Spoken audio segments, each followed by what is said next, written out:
सभी देशवासियों को, संपूर्ण सनातनियों को कंजका पूजन, कन्या पूजन, माँ देवी आराधना, अष्टमी, नवमी सबकी बहुत बहुत बधाई देता हूँ।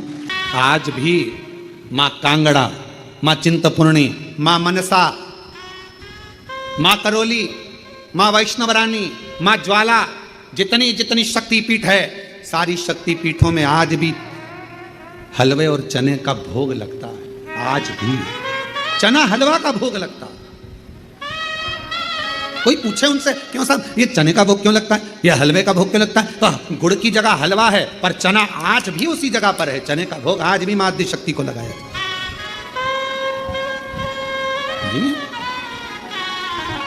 मां तुम ही जग की माता, तुम ही हो भरता, मैया तुम ही हो भरता, भगतन के दुख हरता, संकट के दुख हरता, सुख संपत्ति करता, ओम जय अम्बे गौरी। माँ करुणा सागर, करुणा करने वाली, दया सागर, दया करने वाली, करिए, पूजन करिए, अर्चना करिए। इसलिए शिव महापुराण की कथा कहती है, अगर किसी कोई व्यक्ति बहुत बीमार रहता है, शरीर में कष्ट रहता है, उसको भोजन नहीं भाता, भूख नहीं लगती, भूख नहीं लग रही, भोजन नहीं भा रहा, भोजन नहीं भा रहा, भोजन अच्छा नहीं लग रहा, भूख नहीं लग रही, शरीर में अन्न नहीं लग रहा, दुबला पतला होते जा रहा है, शरीर खराब होते जा रहा है, तो उससे निवेदन है, अगर बन सके तो प्रयास करना। आप किसी भी देवी के मंदिर में जाकर, किसी भी देवी के मंदिर में जाकर एक दुर्वा, एक बेलपत्र माता के मंदिर में माँ शकंभरी के नाम से रखना। उस दुर्वा को वापिस लाना, बेलपत्र को वापिस लाना। बेलपत्र सुबह के समय खाना और दुर्वा शाम के समय खाना। ये दो, एक बेलपत्र एक दुर्वा, लगभग 5 या 7 दिन तक लगातार आपने अगर कर लिया तो भूख भी लगेगी, भोजन भी भाएगा और स्वाद भी आएगा, आपको अच्छा लगेगा। शकंभरी माता का स्मरण कर कर जीव उदर पोषण कर लेता है, उदर भर लेता है। मां शकंभरी।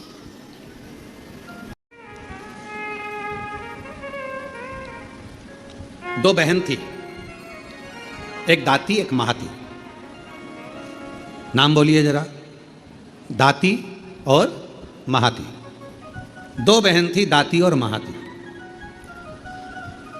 दाती और महाती। दाती थोड़ी सी बहुत गरीब थी, साधारण थी, उसके पास कोई वैभव, उसके पास कोई धन, उसके पास कोई संपदा, उसके पास कोई पूंजी, उसके पास कोई इतना वैभव या इतना धन या इतनी संपदा दाती के पास नहीं थी। महाती के पास बहुत वैभव था। देवी भागवत का प्रसंग है, ध्यान से सुनिएगा जरा। दाती के पास धन जाता था, महाती के पास धन नहीं था। अब दोनों ने विचार करा कि हम माँ दुर्गा, कौशिकी माता की आराधना करते हैं, और दोनों ने कौशिकी माता की आराधना करना प्रारंभ किया। और दोनों ने जैसे कौशिकी माता की आराधना करना प्रारंभ करी, माँ जगतजननी जगदम्बा दुर्गा भवानी को, माँ कौशिकी माता को पुकारना प्रारंभ करा, आराधना प्रारंभ करी, साधना प्रारंभ करी।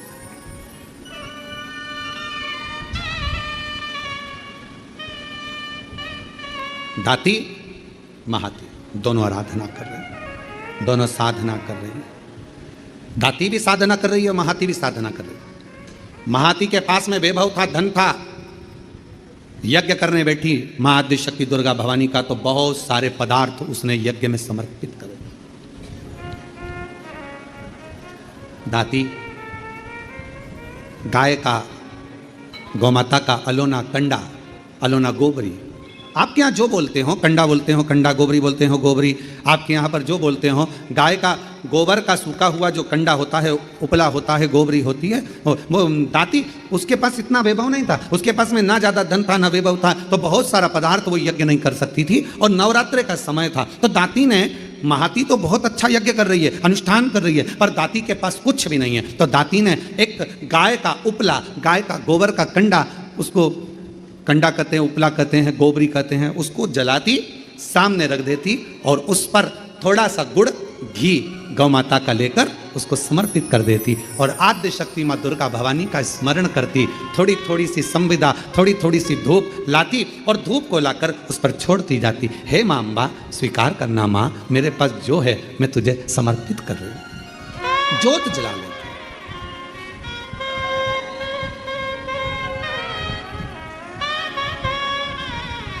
ज्योत जला।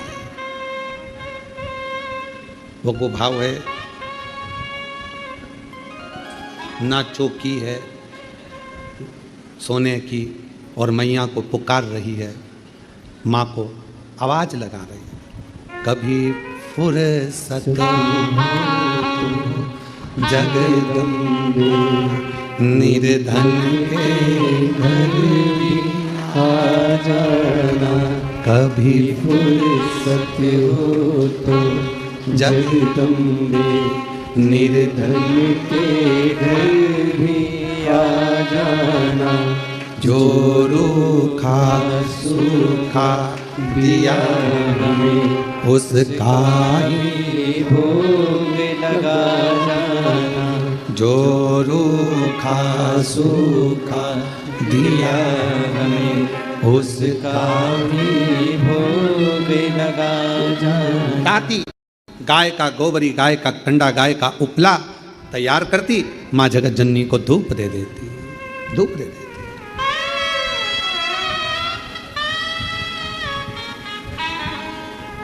माँ, ना तो मेरे पास में चौकी है और ना मेरे पास में कोई चांदी की चौकी है, ना मेरे पास सोने की अंबारियां बड़ी बड़ी। माँ, ये तो केवल भाव का है, केवल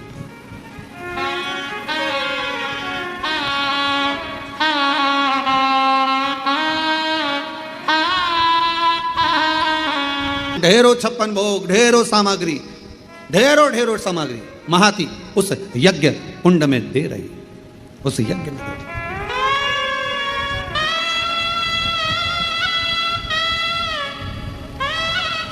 नवरात्रे आज महाती के भी नवरात्रे पूर्ण हो रहे हैं और दाती के भी नवरात्रे पूर्ण हो रहे हैं।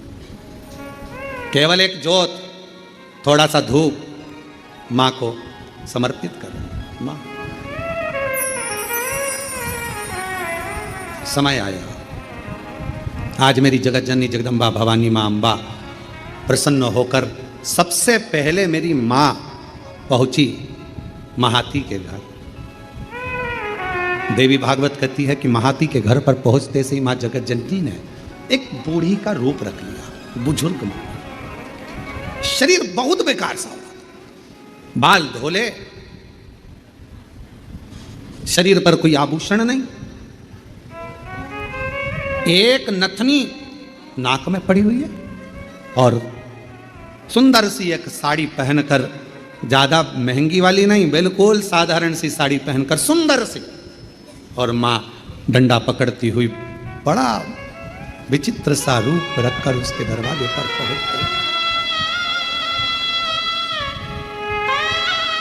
पहुंची। अब विराम का दिवस। महाती, ओ महाती, ए महाती।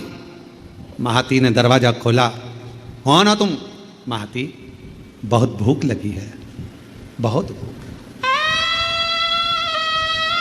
महाती, मुझे भोजन मिलेगा? अरे तुमको मालूम नहीं है नवरात्र चल रहा है, माँ जगतजननी की आराधना चल रही है, साधना चल रही है, हमारे यहाँ यज्ञ चल रहा है, हमारे यहाँ अनुष्ठान हो रहा है। तुम्हें ये नहीं मालूम है कितना बड़ा यज्ञ 9 दिन तक चला है और आज कन्या भोजन होगा। कन्या भोज होने के बाद मैं तुमको कुछ दूंगी। चलो बाहर निकलो, चलो निकलो यहां से बाहर। महाती, बहुत भूखी हूं, मुझे भोजन दे दे महाती, भूख लगी। कभी फुर्सत हो तो जगदम्बे निर्धन के घर में आ जाना, कभी फुर्सत हो तो जगदम्बे निर्धन के घर में आ जाना। महाती, मुझे भूख लगी है, भोजन दे दे महाती, मुझे भूख लगी। महाती ने दरवाजा बंद कर दिया, द्वार बंद। अंदर यज्ञ चल रहा है, अनुष्ठान चल रहा है। अब माँ जगतजननी जगदम्बा अम्बा भवानी पहुंच गई दाती के दरवाजे पर। कुछ भी नहीं। किसी खेत में चना बोया था, चना, और खेत की फसल कटने के बाद जो चना जमीन पर गिर गया था, दाती वो बीन कर लेकर आई थी और उस चने को आज दाती ने गलाया था। गलाकर वो चना पकाया था और थोड़ा सा गुड़ के साथ में वो चना रखी थी माँ जगतजननी के सामने। जोत लगी थी, चल रहा था दाती का, और माँ जगतजननी वैसा की वैसा ही रूप रखकर दाती के दरवाजे पर आ गई। हे माँ, हे जगतजननी, हे जगदम्बा अम्बा, हे दुर्गा भवानी, आदि शक्ति महारानी स्वयं रूप धरकर सामने पहुंच गई। सामने क्या दे, क्या प्रदान करे, कैसे दे? दाती दरवाजा खोलो, दाती, दाती दरवाजा खोलो। दाती दरवाजा खोली। कौन हो माँ, कहाँ से आई हो? बहुत भूख लगी है दाती, कुछ मिलेगा? हाँ माँ, आओ बैठो। और माँ जैसे ही आई, कहाँ बैठूं दाती, कहाँ? मेरा खुद तो बिछोना धरती पर, तेरी सेज सजाऊं मैं कैसे। मेरे पास बिछाने का कुछ भी नहीं था। दाती कहाँ बैठूं, दाती कहाँ बैठूं?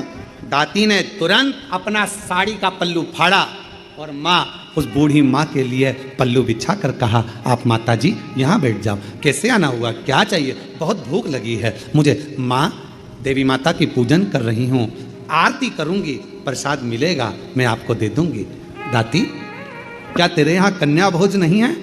माँ, मेरे पास अन्न ही नहीं है तो कन्या भोज कैसे करो? मेरे पास अन्न ही नहीं है। देवी भागवत का यह प्रसंग कहता है कि मेरे पास अन्न नहीं। माँ, तो मैं क्या जिमाऊं, क्या? मेरा खुद तो बिछोना धरती पर, तेरी सेज सजाऊं मैं कैसे। मेरा खुद तो बिछोना धरती पर, तेरी सेज सजाऊं मैं कैसे। माँ, मैं तेरी सेज कैसे बिछाऊं? बैठो माँ, मेरे पास भोजन नहीं है। हे जगतजननी, ये मेरी माता का पूजन अनुष्ठान नवरात्रि का चल रहा है, पर आप आई हो ना, इतना तो है मेरे पास में कि मैं थोड़ा सा चना और गुड़ आपको दे दूंगी। माँ, बूढ़ी माँ ने कहा, इतने से मेरा पेट भर जाएगा? दाती ने कहा, माँ, मुझे नहीं मालूम कि आप कौन हो, पर इतना विश्वास से कहती हूँ, जिसकी जोत जलाई ना उसको लोग अन्नपूर्णा भी कहते हैं, उसका प्रसाद आपका पेट जरूर भर सकता है, आप ले। इसको कहते हैं विश्वास, इसको कहते हैं भरोसा। जिस देवी की आप आराधना कर रहे हैं, जिस यहां सामने नजर आता है, मेरी मां का प्रसाद है, ये आपका पेट भर सकता है। आरती।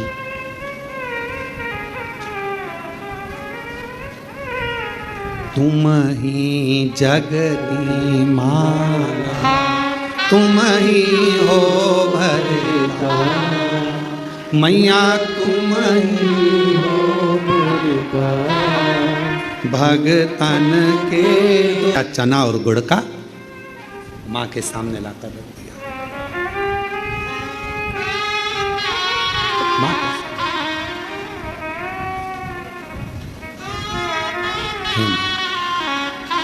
बूढ़ी माता से कहा, माँ आप ले, मैं जल लेकर आती हूँ। अंदर गई, जल का पात्र उठाकर लेकर आई दाती, माँ के सामने रख दिया।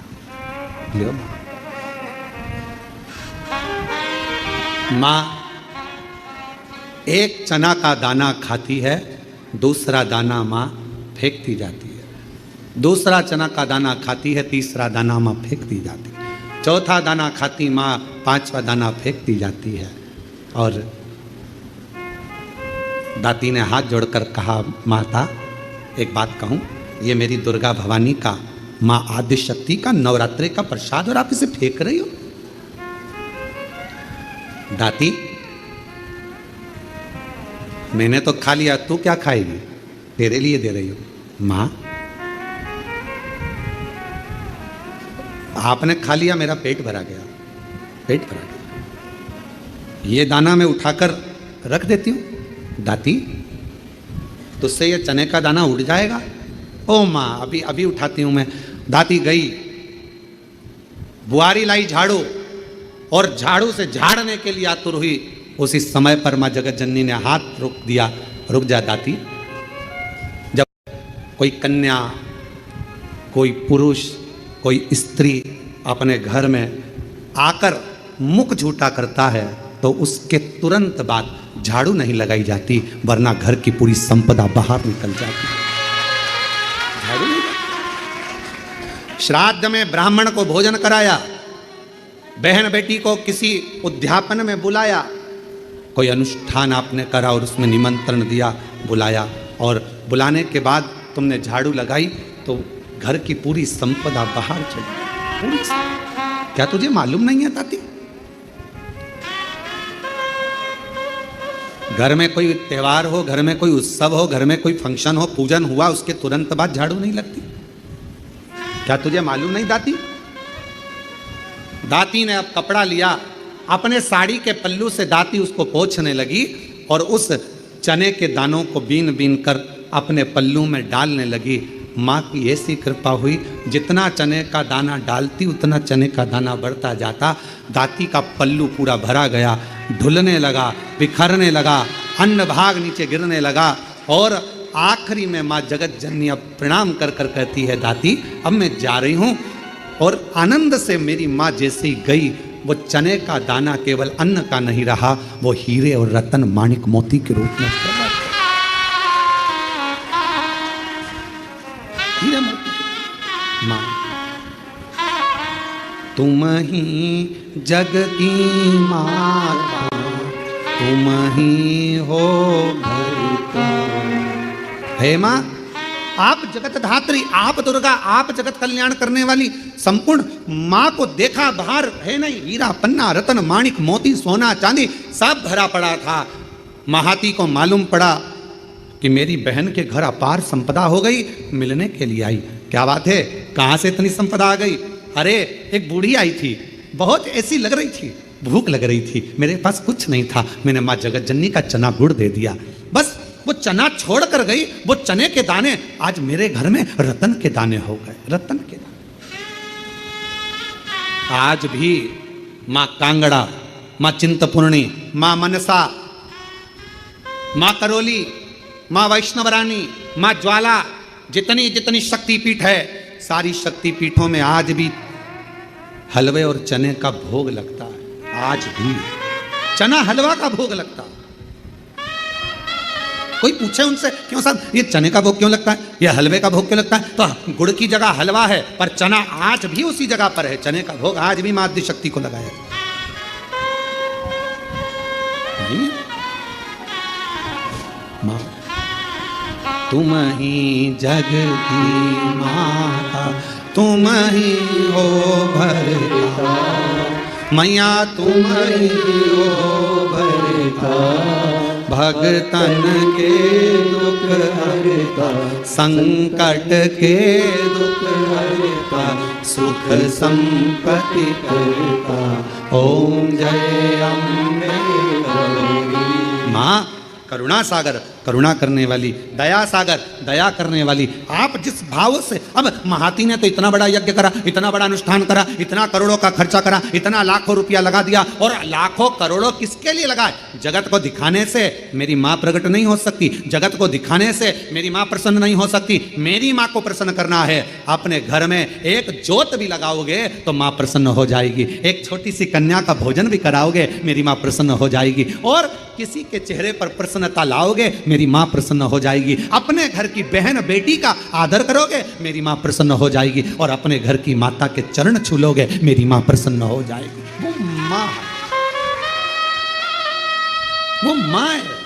मेरा खुद तो बिछोना धरती तेरी सेज सजाऊं मैं कैसे, मेरा खुद तो बिछोना धरती पर तेरी सेज सजाऊं मैं कैसे, जहाँ मैं बैठा वहीं बैठ के माँ बच्चों का दिल बहला जाना। जहाँ मैं बैठा वहाँ बैठ के माँ बच्चों का दिल बहला जाना। माँ ये नहीं देख रही कि तुम्हारा वैभव कितना। अगर भगवान धन देखकर प्रसन्न होता तो करोड़पति के घर में परमात्मा पहले जाकर बैठ जाता, फिर वो हाथी का पांव छुड़ाने के लिए मगर के पास नहीं जाता। आपने दिल से पुकारा, उसने दिल से। एक पत्र है, अच्छा है, देखिए। सुभाष चंद्र शर्मा, हेमलता शर्मा, गढ़मेरा, जिला करौली। कहीं बैठी हो तो हाथ हिला सकती हैं, आ सकती हैं, पीछे से अपने बच्चे को लेकर आ सकती हैं। सुभाष चंद्र शर्मा, हेमलता शर्मा, गढ़मेरा, गढ़मोरा, जिला करौली। गुरुजी, मैं बाबा को प्रणाम करने के लिए आई। मैं नहीं जानती थी कि कुबेरेश्वर बाबा क्या इतनी झोली भर देता है। मैं विश्वास नहीं करती थी किसी पर भी, कभी किसी पर भरोसा नहीं करा। पहली बार आपकी कथा पर विश्वास किया। क्यों नहीं करती? क्योंकि मेरी शादी को 21 साल हो गए थे पर मुझे औलाद नहीं थी। ऐसा कोई डॉक्टर नहीं, ऐसा कोई वेद नहीं, ऐसा कोई इलाज नहीं जो मैंने नहीं कराया, ऐसा कोई देवी देवता नहीं जहां मैंने गोद नहीं भराई। 21 साल तक मेरे घर में औलाद नहीं हुई। दर बदर ठोकर खाती रही, लोग बांझ कहते रहे, अपशब्द कहते रहे, संतान का सुख नहीं हुआ। पहली बार आपकी कथा टीवी पर सुनी और टीवी पर सुनते से ही 2023 के रुद्राक्ष महोत्सव में मैं यहाँ आ गई। आकर केवल मैंने कंकर बीना पूजन करी, पूरी कथा रुद्राक्ष महोत्सव की सुनी और वहाँ की मिट्टी को अपने पेट पर लगाती, माँ से बाबा से प्रार्थना करती, मुझे संतान दे दो। सब ने मना कर दिया कि मैं माँ नहीं बन सकती, औलाद नहीं होगी।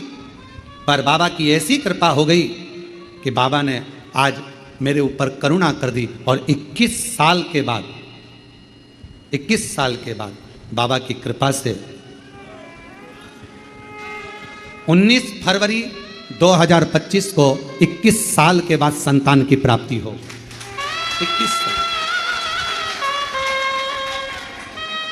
21 वर्ष के बाद मैं मां बनी हूं।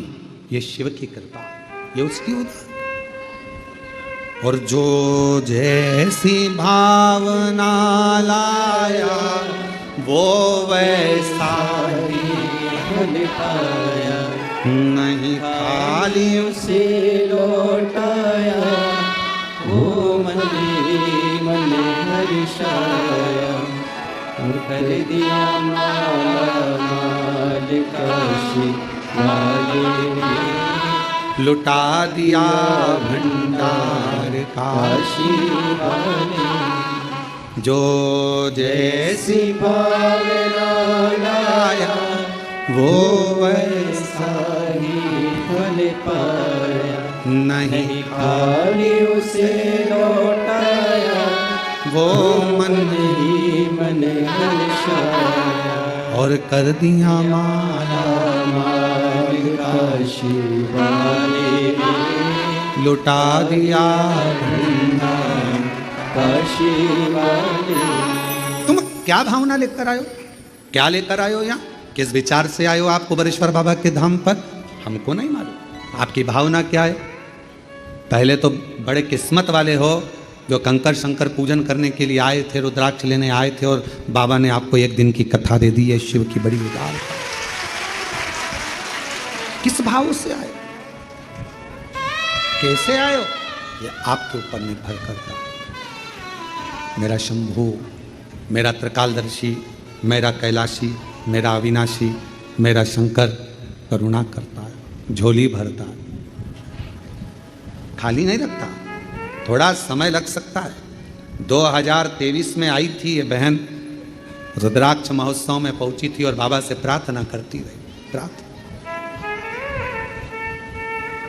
रोज शिव को नमन करती रही, कहती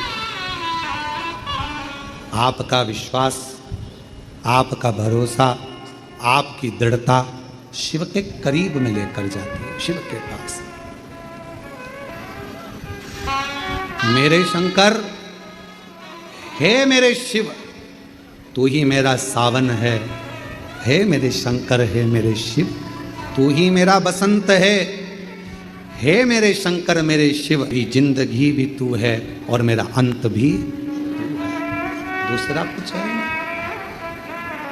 क्या जानूं मैं। दाती महाती को कह रही है कि एक बुढ़िया आई थी, एक बूढ़ी थी, बूढ़ी माँ आई थी और बुजुर्ग थी, बहुत बूढ़ी थी वो। उसका शरीर दुर्बल था, उसका शरीर दुर्बल सा था। और वो बूढ़ी आई, भूख लग रही थी उसको, मांग रही थी भोजन, भूख लग रही थी उसको, भोजन मांग रही थी। मैंने उसको बिठाने के लिए, मेरे पास कुछ नहीं था, मैंने साड़ी का पल्लू फाड़ कर दिया, बैठी। कुछ नहीं था, चावल और गुड़, चना और गुड़ ला कर दिया। उसने पाया, उसने खाया, कुछ नहीं। मेरा खुद तो बिछोना धरती पर, तेरी सेज सजाऊं मैं। मेरे पास कुछ देने को नहीं था, केवल अपना साड़ी का पल्लू ही दे दिया। वो बैठ गई, मैंने उसको गुड़ चना दे दिया। और वो मुझे नहीं मालूम था कि वो तो स्वयं मेरी दुर्गा भवानी अम्बे माँ थी, जो पूरी झोली भर कर चली गई।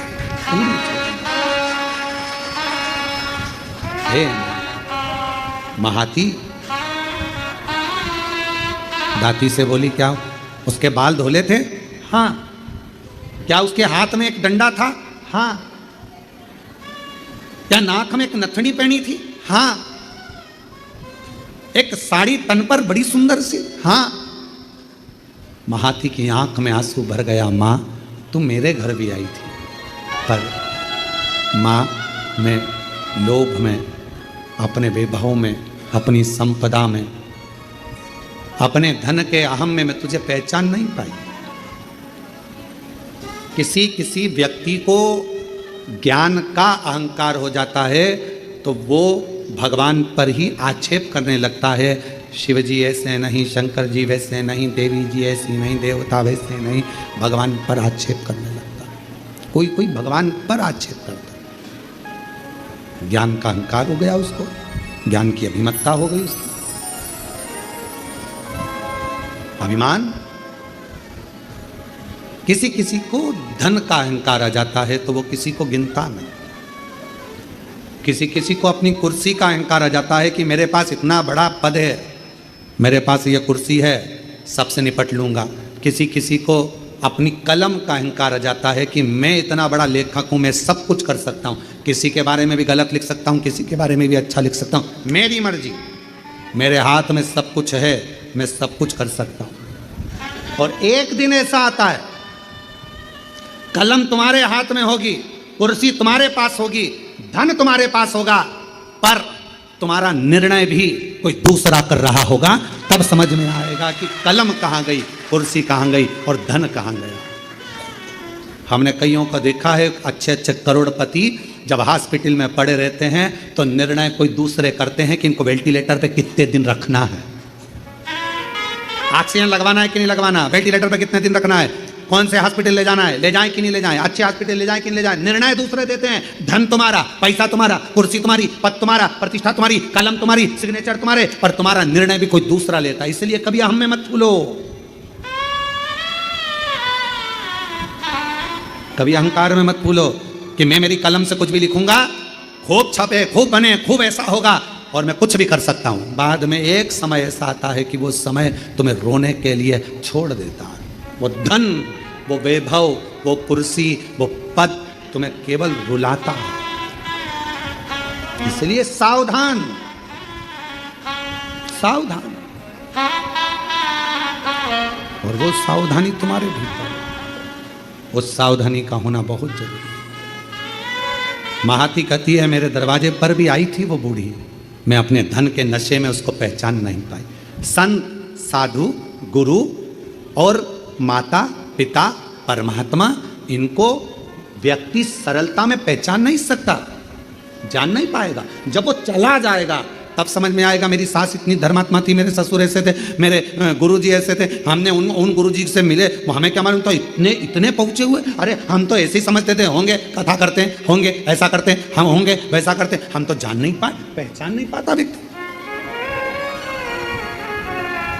जान नहीं पाता व्यक्ति। थोड़ा ध्यान रखो, ध्यान। महाती कहती है कि मैं नहीं पहचान पाई कि वो बूढ़ी माँ स्वयं जगत जननी, मैं नहीं जान पाई। और अगर मैं जान जाती तो फिर मैं उनको जाने नहीं देती।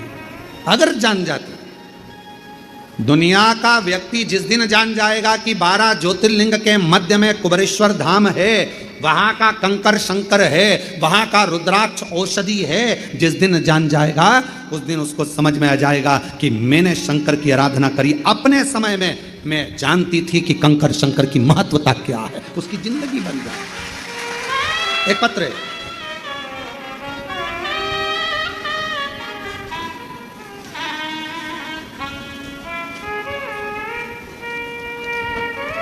मैं पिंकी देवी गया जी बिहार से आई हूँ। कहीं बैठी हो पिंकी देवी? गया जी बिहार से हैं। बैठी हो तो हाथ हिला सकती हैं, और अगर कहीं साइड वगैरह में बैठी हो तो पीछे से आकर एक बेलपत्र ले सकती हैं। पिंकी देवी गया जी बिहार से रहने वाली हूँ। जब मैं बीमार हुई गुरुदेव, डॉक्टर के पास गए तो उन्होंने बताया आंत में मांस का गोला बन गया। इसका ऑपरेशन हुआ तो उस गोले को काट कर निकाला गया। इस गोले को दिल्ली चेकअप के लिए भेजा गया।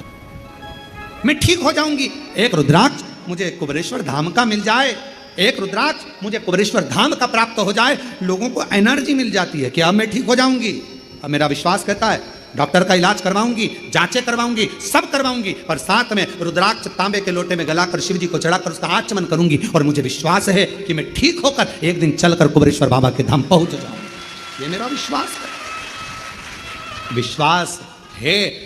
रामचरितमानस जी में तुलसीदास बाबा जी ने लिखा शंकर विश्वास रूपिणो, शिव विश्वास है। शंकर जी का नाम नहीं लिखा, केवल शिव विश्वास रूप, शंकर विश्वास, पार्वती जी श्रद्धा, ये रामचरितमानस में तुलसीदास जी लिख रहे हैं दोनों।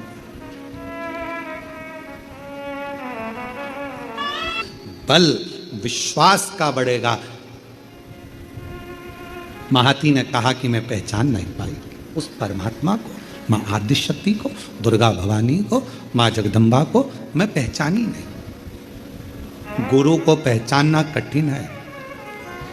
क्यों जन्म हुआ, कैसे गुरु आया, जगत का कल्याण गुरु करता है और आखिरी में प्राण त्याग कर चले जाता है। फिर दुनिया के लोग उसको याद करते रहते हैं कि कोई था जो हमारे बीच में था, हमने तो उनका दर्शन भी किया पर हम उनको समझ नहीं पाए। हम तो ऐसे ही समझ रहे थे हल्का फुल्का, हमारी जिंदगी ऐसी निकल। माता पिता को समझ नहीं पाए, हम तो अपने माता पिता को ऐसे ही समझ रहे थे, हम जान नहीं पाए, हम पहचान नहीं पाए। ये जितने जजमान बने, जितने ऑनलाइन जजमान बने, भले एक दिन के बने हो, कहीं तुम्हारा संबंध मेरे शंकर भगवान से होगा तो परमात्मा ने तुम्हें यजमान बनाया, वरना कौन बनाता। इतने करोड़ों की संख्या है, पूरे देश की करोड़ों की संख्या में तुम्हें चुनकर भगवान ने एक दिन का यजमान बनाया। जरा विचार करिएगा, उसने चुना है तुमको अपने लिए, उसकी उदारता। शिव कथा कर रही है, देवी भागवत का यह प्रसंग कह रहा है कि महाती पहचान नहीं पाई मां आदि शक्ति। शक्ति, शिव और शक्ति को पहचानने के लिए भी नेत्र होंगे तो पहचानोगे। जब कोई कह दे कि तुम्हारे ये काम नहीं हो सकता और तुमने ठान लिया, करके बताऊंगी, गवर्नमेंट जॉब नहीं लग सकती, लगा के बताऊंगी, मेहनत करूंगी 4 गुना, अंदर से एक शक्ति प्रकट हो गई, समझ लेना वही शिव की शक्ति तुम्हारे अंदर आकर बैठ गई है और तुम वो सफलता पाकर रहोगे, तुम्हें वो सफलता मिलेगी। कन्याओं को ढूंढ रहे हैं, देवी जी आ रही है, देवी जी आ रही है, तिलक लगाएंगे, उनको खाना खिलाएंगे, खीर पूड़ी खिलाएंगे और उनको तिलक करके चुंदड़ी ओढ़ाएंगे, पैसा देंगे। और कन्या तुम्हारे घर में पैदा हो जाए तो मुंह उतार कर बैठ जाते हो। जरा विचार करना, नवरात्रे में कन्या को भोजन कराने से पहले संकल्प लेना कि मेरे घर में भी एक बेटी होना जरूरी है।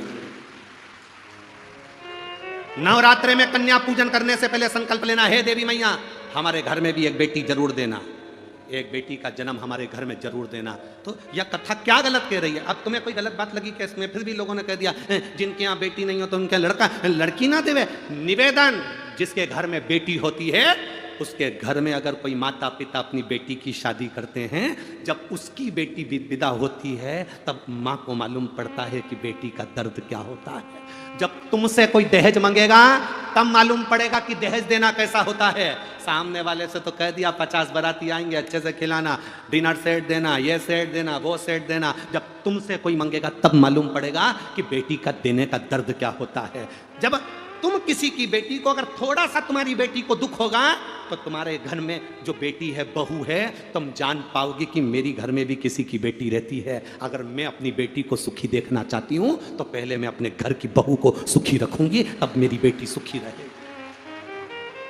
हम सुधरेंगे, बोलो जम के बोलो रे जरा, हम सुधरेंगे। इतने धीरे बोलोगे तो कभी नहीं सुधरेगा, जरा दम से तो बोलो, हम सुधरेंगे युग सुधरेगा। हम बदलेंगे कब सुधरोगे? बस फिर तो युग सुधरा है, अपने को क्या टेंशन।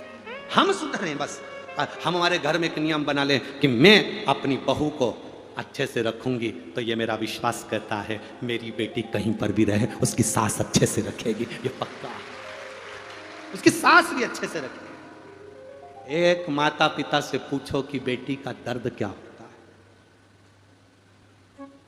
कोख में पाल पोस कर बड़ा करा और वो बेटी ब्याह करने के बाद अगर दुखी हो जाए तो माँ बाप से पूछना कि उसका दिल कितना रोता है।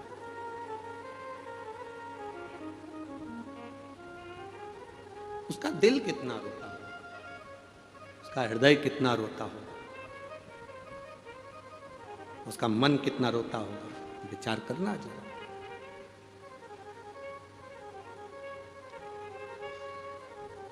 शिव कथा कह रही, भगवान शंकर का संवाद कर रहा है। ब्रह्मा जी ने कहा तुम्हारी पत्नी वीरणी जब अपनी इतनी लड़कियों को पाल सकती है, श्रृंगार कर सकती है, पोष सकती है, तो मेरा विश्वास करता है कि तुम्हारी पत्नी वीरणी गाय को भी बेटी मानकर उसको अपने पास रख सकती है और गौ माता की सेवा कर सकती है। दे दो। दक्ष प्रजापति ने कहा मैं अपनी धर्म पत्नी वीरणी से पूछना चाहता हूं, तुम्हें ये बेटी मिलेगी, तुम इस बेटी का सम्मान करोगी, आदर करोगी, सत्कार करोगी? तुम्हें सुरभि कामधेनु गाय मिल रही है, तुम इस बेटी का आदर करोगी? वीरणी को बुलाया गया और वीरणी ने आते से ही जब गौ माता को देखा, सुरभि को देखा, कामधेनु को देखा, इतनी सुंदर सुरभि गाय, इतनी सुंदर कामधेनु। अब सुरभि कामधेनु थी, सुरभि का एक भाव था कि वो अपने स्त्री स्वरूप में आ जाती थी। सुरभि की सबसे बड़ी बात यह थी कि उससे जो मांगा जाता था कामधेनु गाय से वो दे देती थी। किसी ने भोजन मांगा दिया, सेना मांगी दिया, कुछ मांगा दिया। और कभी वो सुरभि, वो कामधेनु, वो अपने स्त्री स्वरूप में दो चोटी बांधकर, सुंदर स्त्री का स्वरूप, हाथ में ग्रास लेकर, एक हाथ में कमल का फूल लेकर, दूसरे हाथ में उसने ग्रास रख रखा है, एक हाथ में कमल का फूल रख रखा है, तीसरे हाथ में कमंडल रख रखा है, चौथे हाथ से वो आशीर्वाद दे रही है। ऐसी सुरभि माँ, ऐसी माँ कामधेनु अपने स्त्री स्वरूप में आ जाती थी। तो माँ ने देखा, वीरणी ने देखा, इतनी सुंदर बेटी अगर मुझे मिल रही है तो मेरी 7 बेटियों के साथ ये बेटी भी मेरे लिए पूजनीय होगी और इसको मैं पाल पोस कर बड़ा करूँ। ये बेटी मुझे दो। वीरणी देखते से ही ब्रह्मा जी से कर रही है, ये गौ माता मुझे दे दो, ये सुरभि मुझे दे दो, मेरी बेटियों में ये बेटी शोभायमान होगी, इस बेटी की शोभा होगी। छोटी सी सुरभि माँ, छोटी सी कामधेनु गाय, छोटी सी बेटी आज वीरणी लेकर चल दी। धीरे धीरे धीरे धीरे उसको बड़ा करने लगी, बड़ा कर, धीरे धीरे बड़ा कर रही। जैसा लाड़ अपनी बेटियों से लड़ाती है वैसा लाड़ अपनी सुरभि से लड़ाती है, बिल्कुल बेटी जैसी, बेटी की तरह। एक स्त्री के स्वरूप में वो कामधेनु रह रही है, वो बेटी के स्वरूप में वो सुरभि रह रही है, बिल्कुल सुंदर, छोटी सी, लहंगा पहनी, चोली पहनी, बिंदी लगाई, कानों में कुंडल पहनी, गले में माला पहनी, सुंदर आनंद में। और जिस घर में बेटियों की किलकारी गूंजती है, उस घर में यमराज की गदा कभी नहीं गूंजती है। बेटियों की किलकारी गूंजना चाहिए। घर में अगर बेटी जन्म ले तो बेटे के जन्म से ज्यादा उत्सव बेटी के जन्म का मनाना, क्योंकि बेटा एक कुल को तारता है और बेटी दो कुल को तार कर चलती है। बेटे के जन्मदिन पर जितने फटाके फोड़ो उससे दुगने फटाके बेटी के जन्मदिन पर फूटना चाहिए। पर करें क्या महाराज, बेटा हो जाता है तो लोगों को कहे बेटा हो गया, छोरा हो गया, छोरा हो गया, और बेटी हो जाए तो हाथ में जो दूध की टंगल रहती वो भी नहीं हिलती, तो मुंडा क्या खा खिले। बेटी हो गई, किसी किसी के यहां तो करोड़ों का धन होता है और बेटी हो जाए तो ऐसा मुंह उतर जाए, करोड़ों का धन, और उसके बाद भी बेटी हो गई। महाराज जी बेटी हो गई। हमने कहा भगवान की बड़ी कृपा हो गई, तुम्हारे घर बेटी हो गई, इतना सारा धन है, कम से कम कन्यादान में लगाओगे तो कोई पाप भी करा होगा तो पुण्य में तो बदल जाएगा। अच्छा है बेटी हुई है, यह पुण्यता है तुम्हारी, यह आनंदता है तुम्हारी। सुरभि, अब सुरभि के माता पिता कौन है? दक्ष प्रजापति और माता वीरणी। यह कामधेनु सुरभि के माता पिता पाल पोस कर बड़ा कर रहे थे। एक दिन पाल पोस कर बड़ा करते करते वीरणी से आज सुरभि ने कहा, मां मां बोलो क्या बात है? सुरभि कहती है, मां मुझे भगवान नारायण स्वर्ग में बुला रहे हैं, क्या मैं जा सकती? वीरणी ने कहा, तू इतनी छोटी, तुझे भगवान विष्णु क्यों बुलाएंगे? मां भगवान विष्णु और लक्ष्मी जी में झगड़ा चल रहा है। क्या झगड़ा चल रहा है? लक्ष्मी जी कह रही हैं मैं सर्वश्रेष्ठ हूं, नारायण कह रहे हैं तू सर्वश्रेष्ठ नहीं। अब दोनों में झगड़ा चल रहा है, तो भगवान विष्णु ने मुझे बुलाया है। क्यों बुलाया है? लक्ष्मी को बहुत अहंकार आ गया है मां, उसके अहंकार को कम करने के लिए नारायण मुझे बुला रहे हैं। तू जाकर क्या करेगी बेटी? सुरभि कहती है मां, कामधेनु कहती है मां मुझे जाना पड़ेगा क्योंकि नारायण बुला रहे हैं। मां वीरणी ने कहा ठीक है जा, और वीरणी अपनी बेटी सुरभि को कामधेनु को स्वर्ग भेज दी। जैसे स्वर्ग में कामधेनु गई, भगवान नारायण ने कहा कामधेनु वीरणी हमें तीर्थ करने जाना है, अगर हम इस नारायण के स्वरूप में तीर्थ करने जाएंगे तो लोग हमें देखकर पूजने लग जाएंगे, इसलिए हम तुम्हारे शरीर में बैठकर तीर्थ करेंगे। 33 कोटि देवताओं को माता सुरभि ने अपने शरीर में बिठा लिया। भगवान नारायण तीर्थ करने ले गए। 8 दिन तक नारायण स्वर्ग नहीं आते, 10 दिन निकल जाते, भगवान नारायण स्वर्ग नहीं आते। तो लक्ष्मी जी को टेंशन बढ़ा कि मेरा पति आखिर जाता कहाँ है, भगवान विष्णु आखिर जाते कहाँ है? लक्ष्मी जी को टेंशन बढ़ा, लक्ष्मी जी को चिंता बढ़ी कि नारायण कहाँ गए, नारायण पहुंचे कहाँ है? अब तो सारे देवता गौ माता के अंदर बैठते तीर्थ करने चले जाते।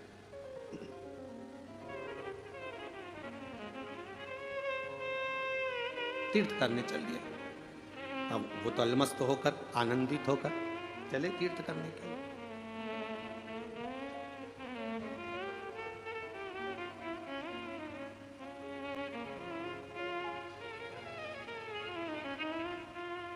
और तीर्थ करने जाते सारे देवता घूमने में लग जाते। महाराज सारे देवता, वीरणी ने आज्ञा दे दी, सुरभि कामधेनु बैकुंठ गई। भगवान नारायण कामधेनु गाय में बैठकर सुरभि में बैठकर सारे देवताओं को बिठाकर तीर्थ करने गए। लक्ष्मी जी को चिंता लग गई कि मेरे पति आखिर जाते कहाँ। एक दिन नारायण आए तो लक्ष्मी जी ने पूछ लिया, प्रभु बहुत दिनों में आते हो, आप कहाँ रहते हो? भगवान नारायण ने कहा गौ माता में बैठकर हम तीर्थ करने के लिए जाते हैं। कौन कौन जाता है? भगवान विष्णु ने कहा कि सारे 33 कोटि देवी देवता, सरस्वती हो, पार्वती हो, शंकर जी हो, इंद्र देव, वरुण देव, गरुण देव, षडानंद, गणेश, रिद्धि, सिद्धि, सब तो इतने में लक्ष्मी जी बोली, हमें तो आप लेकर जाते ही नहीं हो। भगवान विष्णु ने कहा, लक्ष्मी, गाय का पूरा शरीर देवताओं से भरा पड़ा, जगह नहीं है, इसलिए हम तुम्हें बिठाए नहीं। लक्ष्मी जी बोली, कुछ भी हो जाए, मुझे गौ माता में बैठकर तीर्थ करने जाना है, आप मुझे गाय के अंदर बिठाइए। भगवान नारायण ने कहा, लक्ष्मी, तुम तो कहती थी कि सर्वश्रेष्ठ हो, गाय में बैठने के लिए तुम्हारे लिए स्थान नहीं है। तुम तो कहती थी कि मेरा पद अलग है, मेरी प्रतिष्ठा अलग है, देवताओं से मैं अलग बैठती हूं, तो फिर तुम गौ माता में कैसे बैठोगी? नहीं, मुझे गौ माता में बैठना है, आप मुझे बिठा। तब भगवान नारायण ने कहा कि अगर गाय में बैठना है तो केवल एक ही जगह खाली पड़ी है, गाय का गोबर। अगर तुम चाहो तो गाय के गोबर में बैठ जाओ।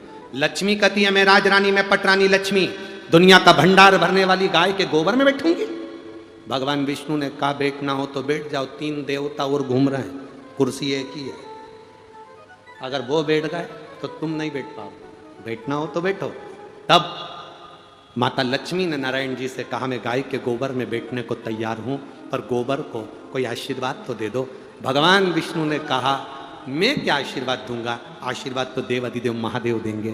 शंकर भगवान ने गाय के गोबर को आशीर्वाद दिया, लक्ष्मी तू गाय के गोबर में बैठी है, इसलिए जिसका आंगन, जिसका पूजन का स्थान गाय के गोबर से लिपा जाएगा, उसके घर में संपदा की कमी नहीं आएगी, लक्ष्मी का निवास है। अब सुरभि वापिस आने लगी अपनी मां के पास में, वीरणी के पास में। सुरभि वापिस आ रही अपनी माता के पास, और जब सुरभि अपनी माता के पास वापिस आने लगी, तभी सुरभि को आते हुए उसी समय पर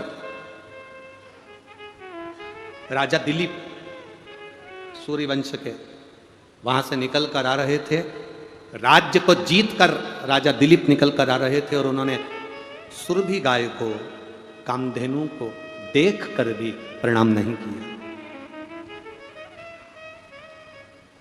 उन्होंने सुरभि गाय को, कामधेनु को देखकर प्रणाम नहीं किया। क्रोध आ गया मां। सुरभि ने विचार करा कि मैं गौ माता हूं, गाय हूं,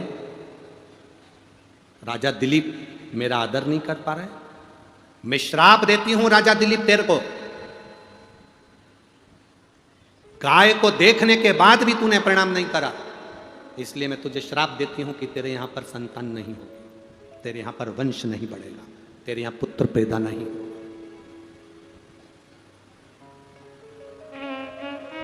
तेरे घर में औलाद नहीं होने वाली।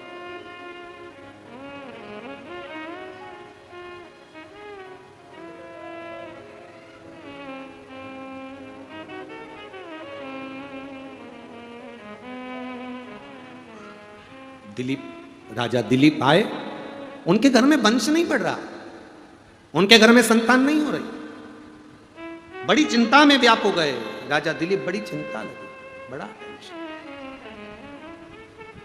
तब अपने गुरुजी के पास में गए और गुरुजी के पास में जाकर निवेदन करा, डिले कम करो। अपने गुरुजी के पास जाकर निवेदन किया, अपने गुरुजी के पास जाकर कहा, गुरुवर, गुरुदेव, मेरे घर में संतान का सुख नहीं है, संतान कैसे होगी मेरे यहाँ औलाद का सुख नहीं, संतान का सुख नहीं, आप कृपा करिए। वशिष्ठ बाबा ने कहा, मेरी गाय ये नंदनी लेकर जाओ, इस गाय की सेवा में लग जाओ, ये गाय बैठे तो तुम बैठना, ये पानी पिए तो तुम पानी पीना, ये भोजन करे तो तुम भोजन करना, ये कहीं आराम करे तो तुम आराम करना, इस गौ माता की सेवा में लग जाओ, क्योंकि तुमने गाय का अपमान करा,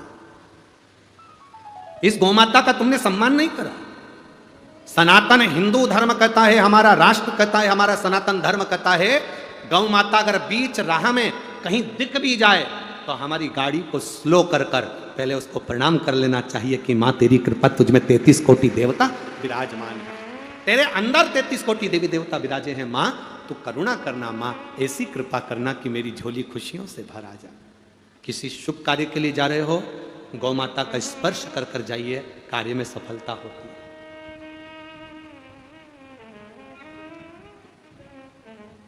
जिस राष्ट्र में, जिस प्रदेश में, जिस गांव में, जिस नगर में, जिस क्षेत्र में गाय काटी जाती है, उस क्षेत्र का, उस नगर का कभी विकास नहीं हो सकता। वहां के लोग रहने के बाद भी चाहे कितना ही पुण्य कर ले, अंत में उनको भोगना ही पड़ता है। प्रयास करो अपने प्रदेश में, अपने देश में, अपने क्षेत्र में, अपने गांव में, अपने नगर में कहीं गौ माता की हत्या ना हो। घर के बाहर हम भोजन अगर पटक भी दे तो पॉलीथीन में ना पटके। गाय पॉलीथीन खाती है, उसके पेट में जाता है, कैंसर हो जाता है। गाय तड़पती रहती है, तड़पती रहती है, पन्नी निकलती नहीं है। एक एक गाय के पेट में 5-5, 6-6 किलो पॉलीथीन भरी रहती है साहब। जब गाय मरती है, तड़प तड़प कर मरती है, तड़प।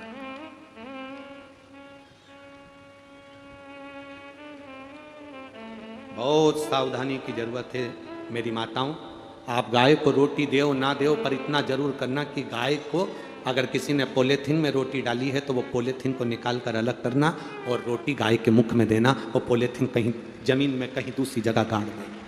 पॉलीथीन, पन्नी जमीन में भी अगर पड़ी है तो 15 दिन, 20 दिन, 1 महीना, 2 महीना, 4 महीना, 6 महीना, 8 महीना, 10 महीना, 1 साल निकल जाए तो भी पॉलीथीन खराब नहीं होती। वो पन्नी के अंदर, जमीन के अंदर सड़ती रहेगी, पर वो खराब नहीं होगी। वो जैसी है वैसी छार छार हो जाएगी, पर पॉलीथीन पॉलीथीन ही रहेगी। गौ माता के पेट में पॉलीथीन जाती है, उसको कैंसर हो जाता है। उसकी रक्षा करो। धर्म की अधर्म का, प्राणियों में विश्व का, उसकी रक्षा करना हमारा फर्ज है। जैसे हम आपसे कहते हैं कि कोई बड़ी बीमारी हो तो शंकर जी के मंदिर में जाकर 1 लोटा जल चढ़ाओ, उसी तरह गौ माता के जीवन में अगर दुख आए तो आपको खड़े रहना चाहिए। जब बड़ी बीमारी आए तो शिव तत्व का स्मरण करना चाहिए। गौ माता के जीवन में अगर दुख आए तो आपको वो पन्नी अलग करना चाहिए। सुख एक पत्र आया है,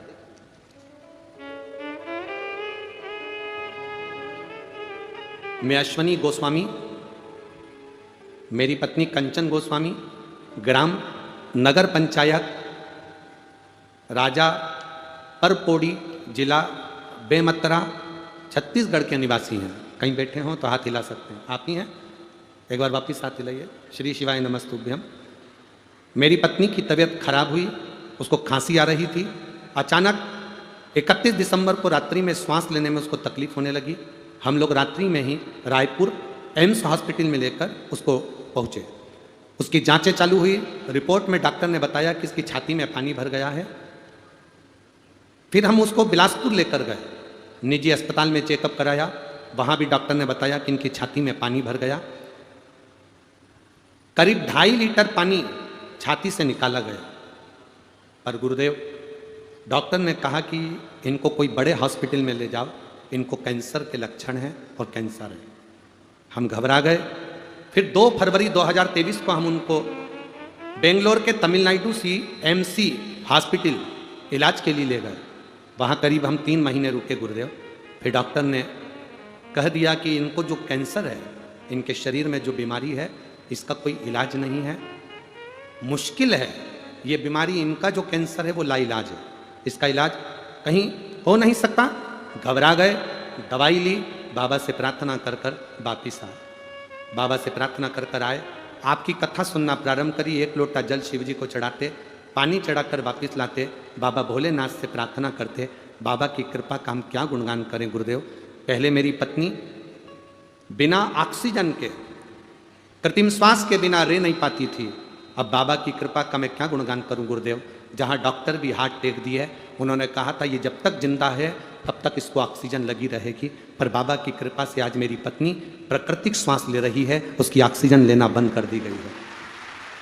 गुरुदेव, 16 जुलाई 2023 को 4 महीने के बाद में वापिस रूटीन चेकअप कराने के लिए हम पहुंचे, तो डॉक्टर भी देखकर आश्चर्य में पड़ गया कि इनका कैंसर ठीक कैसे हो गया। ये बाबा की कृपा है।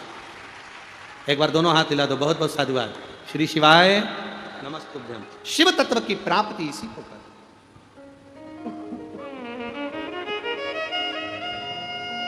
शंकर की करुणा इसी को कहते। तेरी कृपा बिना ना हिले एक भी अणु लेते हैं श्वास तेरी कृपा से। तनु तनु बखान क्या करूं मैं राखों के ढेर का, चपटी भभूत में खजाना कुबेर का। राजा दिलीप गौ माता की सेवा में लग गए। जंगल में गाय चर रही थी, सामने से शेर आ गया। राजा दिलीप का ध्यान नहीं गया, गाय रंभाने लगी। राजा दिलीप ने शेर को देखा, घबरा गया। गाय अगर खा गई, इस शेर खा गया गाय को, तो मेरे गुरु क्या कहेंगे। हाथ जोड़कर शेर के सामने राजा दिलीप खड़ा हो गया। ए बागदेव, शेर, जंगल के राजा, तुम मुझे खा जाओ पर इस गौ माता को छोड़ दो। गाय को पीछे करा, दिलीप आगे हो गया। शेर में से विधाता प्रकट हो गया। उसने कहा, रे दिलीप, मैं तो तेरी परीक्षा ले रहा था, ये गाय के कहने पर मैंने तेरी परीक्षा ली थी। अब तू चिंता मत कर, नंदनी तुझे वर देगी। नंदनी गाय ने राजा दिलीप को वर दिया कि तुम्हारे घर में एक पुत्र जन्म लेगा जिसका नाम भागीरथ होगा। वो भागीरथ गंगा जी को लेकर आएगा और 60,000 काकाओं का उद्धार कर जाएगा।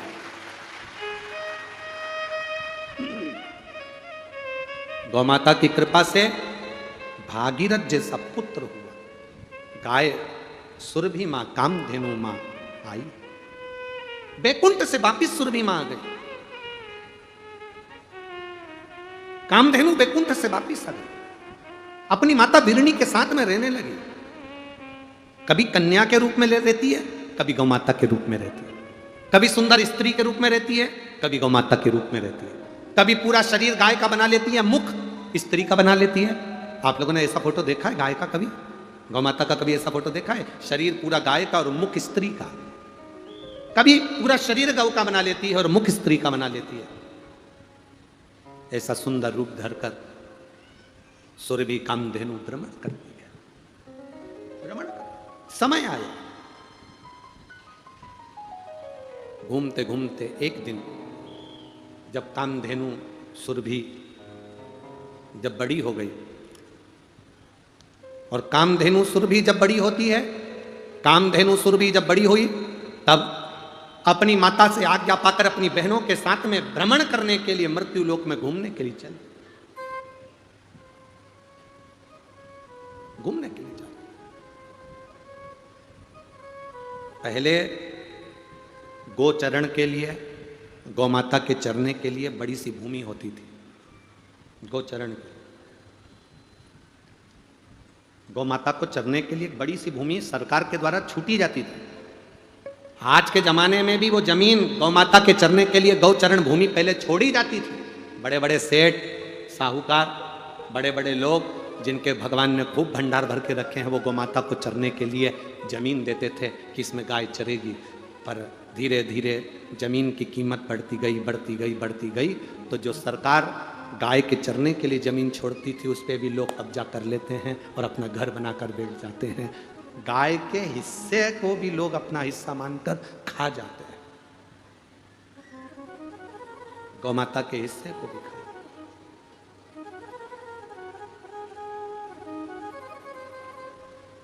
अभी आशीष आपको बोल रहा था, आपने सुना होगा, आशीष कथा के पहले बोल रहा था, तुम अन्न दान में अगर पैसा दान कर रहे हो ऑनलाइन, तो उसमें लिख के भेजो व्हाट्सएप पे कि हमने अन्न दान में किया। तुम मंदिर निर्माण में दान कर रहे हो तो मंदिर निर्माण का लिखकर भेजो कि मंदिर निर्माण में दिया। तुम गाय के कन्यादान में अगर दान कर रहे हो कि आज एकादशी है, गौ माता का विवाह हो रहा है, तो उसके दान में कन्यादान में देना है, तो वो लिखकर भेजो कि कन्यादान में दिया। कम से कम तुमने जो कन्यादान में दिया, हम उसको उठाकर जो नई गौशाला का निर्माण हो रहा है उस गौशाला में तुम्हारी तरफ से लगा दें, जिससे लगे कि कन्यादान आया था तो यहाँ लगा। गौ माता के चारे के लिए दिया है तो चारा लिखकर भेजो कि हमने चारे के दिया, जिससे चारा खा सके।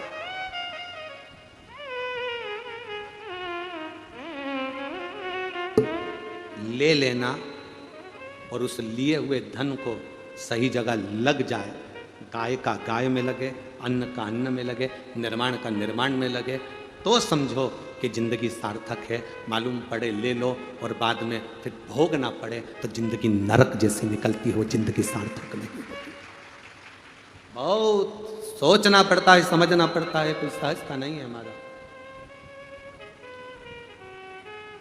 सुरभि गाय कामधेनु भ्रमण करने निकली, अपनी बहनों के साथ जा रही थी। कश्यप ऋषि स्नान कर कर संध्या करने के लिए बैठे थे और सुरभि कामधेनु निकल कर जा रही थी। आज गाय के रूप में सुरभि कामधेनु जा रही थी और इतना उसने क्या देखा सुरभि कामधेनु ने कि कश्यप ऋषि बैठकर संध्या कर रहे हैं, आराधना कर रहे हैं, प्रभु की भक्ति कर रहे हैं, आराधना कर। अब भक्ति का फल खाली जाता है क्या? आप लोग यहां बैठकर श्री शिवाय नमस्तुभ्यम बोलते हो, इतने लाखों लोग एक साथ भगवान शंकर का नाम लेते हो तो वो खाली जाता है क्या? नहीं। 3 महीने के अंदर मेरा बाबा तुम्हारी झोली भरता जरूर है, ये निश्चित है, देगा। ये पत्र आया है, देखिए।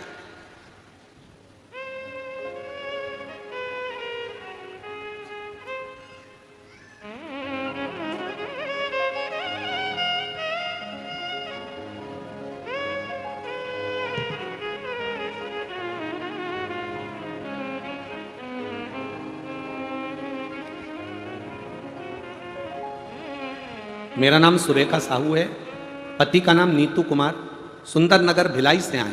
आप ही हैं? दोनों हाथ हिला दो एक बार। श्री शिवाय नमस्तुभ्यम। 1 लोटे जल का क्या महत्व होता है गुरुजी? मैं बताऊं।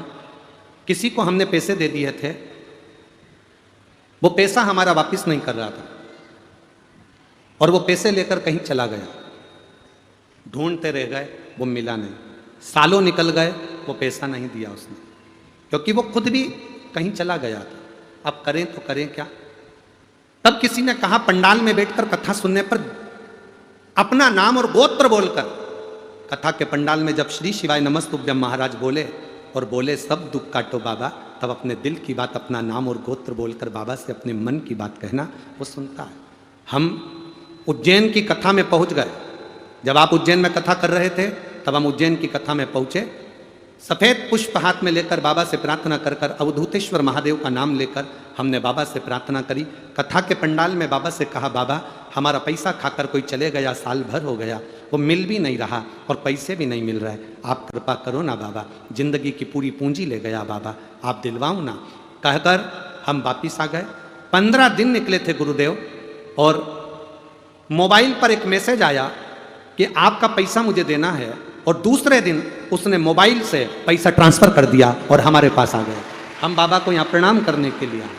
आ गया पैसा? एक बार दोनों हाथ हिला दो। श्री शिवाय नमस्तु। बैठिए। शिव तत्व की प्राप्ति इसी को कहते हैं बाबा, शंभु इसी को कहते हैं। ये शिव है, औघड़ी शंकर। एक पत्र बड़ा सुंदर आया, देखिए।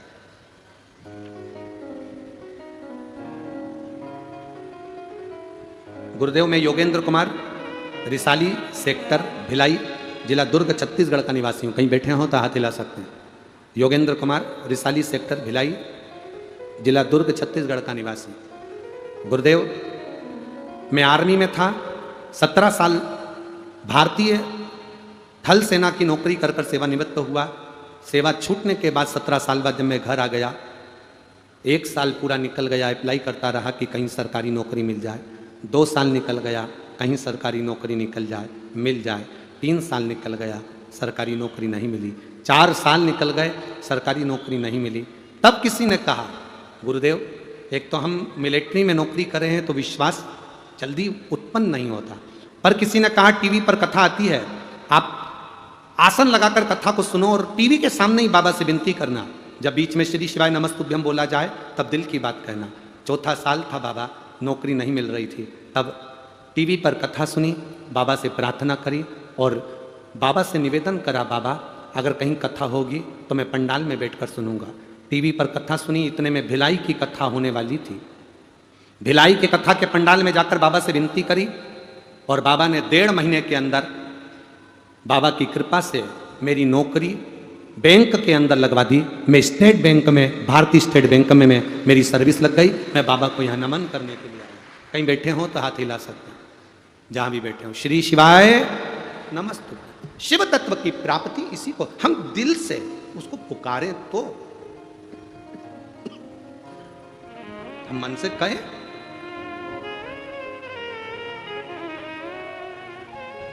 खाली न जाता कोई दर से तुम्हारे, खाली न जाता, आप भी बोलिए, दर से तुम्हारे मैं भी खड़ी हूँ नंदी बाहें पसारे, अपने हृदय से लगा लो, लगा लो, गिरा जा रहा हूँ, उठा लो, उठा। आप दिल से जो प्रार्थना करते हो बाबा दिल से सुनता है, दिल से सुनता। सुरभि घूम रही थी, कश्यप मुनि को देखा, कश्यप बाबा को देखकर, कश्यप ऋषि को देखकर, सामने बैठे हुए कश्यप बाबा संध्या कर रहे थे। सुरभि उनकी आराधना को देखकर प्रसन्न होकर उसने अपने दूध को पृथ्वी पर गिराया। जैसे ही सुरभि माता का दूध, गौ माता का दूध, कामधेनु का दूध पृथ्वी पर गिरा तो उसकी गंध बहते बहते कश्यप ऋषि के सम्मुख में पहुंच गई, कश्यप बाबा के सामने पहुंची।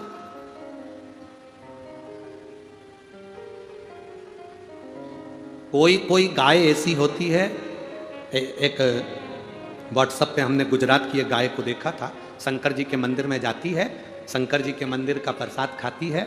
पशुपति व्रत हो रहे हैं ना आजकल, तो पशुपति व्रत में बहुत सारा प्रसाद चढ़ जाता है, तो पंडित जी उसको पशुपति व्रत का प्रसाद लाकर खिलाते हैं और उसके थन के नीचे बर्तन लगा देते हैं। गाय के थन को हाथ भी नहीं लगाते और गाय दूध देना प्रारंभ कर देती है।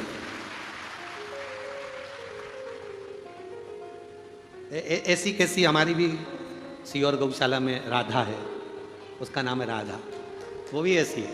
बस गौशाला में हम पहुंचे और आवाज लगाया राधा, जो राधा कहा तो जब अगर हमारे तो ग्वाले उन कहते हैं गुरुजी आप राधा मत बोला करो, पूरा दूध निकाल देती है पत्थर पर। राधा जब बोला करो जब हम बर्तन नीचे लगा दें, तो जैसे ही चमके चिल्ला दिया राधा, और बस उसने देखा और दूध की धार लगा। सुरभि ने अपना दूध पृथ्वी पर दिया, दूध दिया तो गंध कश्यप मुनि के नासिका तक पहुंची। कश्यप मुनि का नियम था, भगवान को जब भी कुछ देते थे जो उनको अच्छा लगता था वो शंकर जी को दे देते थे। कश्यप मुनि को वो गंध अच्छी लगी तो उन्होंने संध्या करते करते भगवान शिव को गाय के दूध की गंध शंकर जी को समर्पित कर दी, दिल से दे दी कि भोलेनाथ ये तुम्हारी है, ये तुम्हारी है, दिल से दे दी।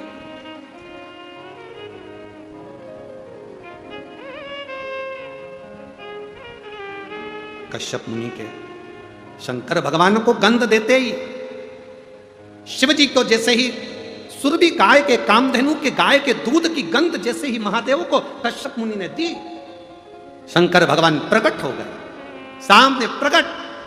शिव महापुराण की कथा कहती है, लोग कहते हैं शंकर जी को दूध चराने से क्या होता है। शिव महापुराण की कथा कहती है शंकर को अगर गौ माता का एक बूंद दूध भी चढ़ जाए तो शंकर प्रकट हो जाते हैं और प्रसन्न होकर भर देते। कश्यप मुनि ने दूध नहीं दिया है, कश्यप मुनि ने कामधेनु गाय का, सुरभि गाय का दूध नहीं दिया। कश्यप मुनि ने तो केवल गंध आई थी, उस गंध को शंकर जी को दे दी थी। गंध शिव को दी और वो गंध ओम, महामृत्युंजय मंत्र का स्मरण करते हो, ओम।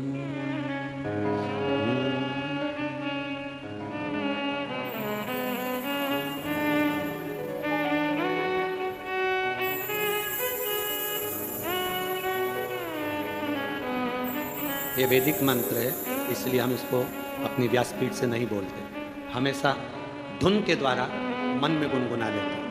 आज के ज़माने में लोग माइक पे चला देते हैं और चल रहा है, कोई वॉशरूम में है, कोई गलत जगह पर है और उसका भोग उसको भोगना पड़ता है। ऐसे ये बोले और आप मन में ध्यान लगाकर इस मंत्र के साथ चलिए। एक बार वापिस,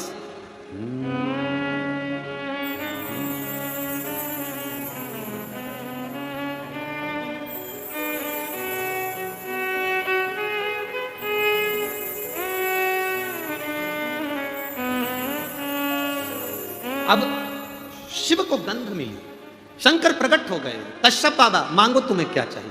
कश्यप जी कहते हैं मैंने आपको जो गंध दी है वो मांगने के लिए नहीं दी, मुझे अच्छी लगी आपको दे दी।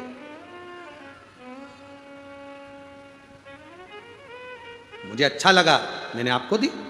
बाबा प्रसन्न हो गए। शंकर जी ने कहा कश्यप बाबा मेरा मन करता है ये सुरभि आपको मिल जाए।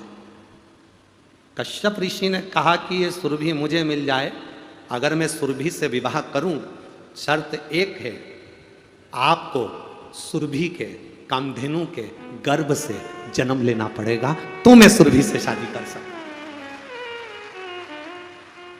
शंकर भगवान प्रसन्न होकर कहते हैं सुनो कश्यप ऋषि, तुम मेरे कहने पर अगर सुरभि से कामधेनु से विवाह कर रहे हो तो ये शिव सुरभि के गर्भ से 11 रुद्र अवतार के रूप में प्रकट होगा। ये शंकर 11 रुद्र अवतार के रूप में कामधेनु गौ माता के उदर से प्रकट होंगे। शंकर के 11 रुद्र अवतार हुए थे, कपाली, पिंगल, भीम, विरूपाक्ष, अस्तात, अहिवर्धन्य, शंभु, चंड, भव, शास्त्र, विलोहित, ये 11 रूप में 11 रुद्र के रूप में सुरभि गाय के गर्भ से मैं प्रकट होऊंगा, परंतु पहले आपको सुरभि से विवाह करना पड़ेगा। भगवान कश्यप ऋषि कहते हैं अगर आप कहते हो भोलेनाथ तो मैं विवाह करने को तैयार हूं, कम से कम मेरे घर में सुरभि के गर्भ से 11 रुद्र अवतार प्रकट तो होंगे, इससे बढ़कर सुकून और क्या। खबर पहुंचाई भगवान देवादित्य महादेव ने दक्ष प्रजापति के पास में। दक्ष प्रजापति अपनी धर्म पत्नी वीरणी से कहो विवाह की तैयारी करे। सुरभि का विवाह, कामधेनु का विवाह कश्यप ऋषि से होने की तैयारी होने लगी। चारों तरफ आनंद होने लगा, पूरी पृथ्वी सजने लगी, पूरी पृथ्वी पर श्रृंगार होने लगा और गौ माता को हल्दी लगने लगी। आज गौ माता को हल्दी लग रही। सुंदर ओढ़नी गौ माता को, ओ मैया श्रृंगार तेरा लाल, ओ मैया श्रृंगार तेरा लाल, चूड़ा भी लाल तेरी चुंदड़ी भी लाल है। मेरी माताएं सब बोलो, चूड़ा भी लाल तेरी चुंदड़ी भी लाल है, ओ मैया श्रृंगार तेरा लाल है, ओ मैया श्रृंगार तेरा लाल है, ओ मैया श्रृंगार तेरा लाल है, ओ मैया श्रृंगार तेरा लाल। सिंदूरा भी लाल तेरी बिंदिया भी लाल है, सिंदूरा भी लाल तेरी बिंदिया भी लाल है, ओ मैया श्रृंगार तेरा लाल है, ओ मैया श्रृंगार तेरा। महाराज श्रृंगार करने लगे। पूरी दक्ष प्रजापति की नगरी आज सजी है क्योंकि माँ कामधेनु सुरभि का मंगल विवाह आज कश्यप बाबा से होने जा रहा। आनंद छाया पूरी नगरी में, सुख समाया पूरी नगरी में।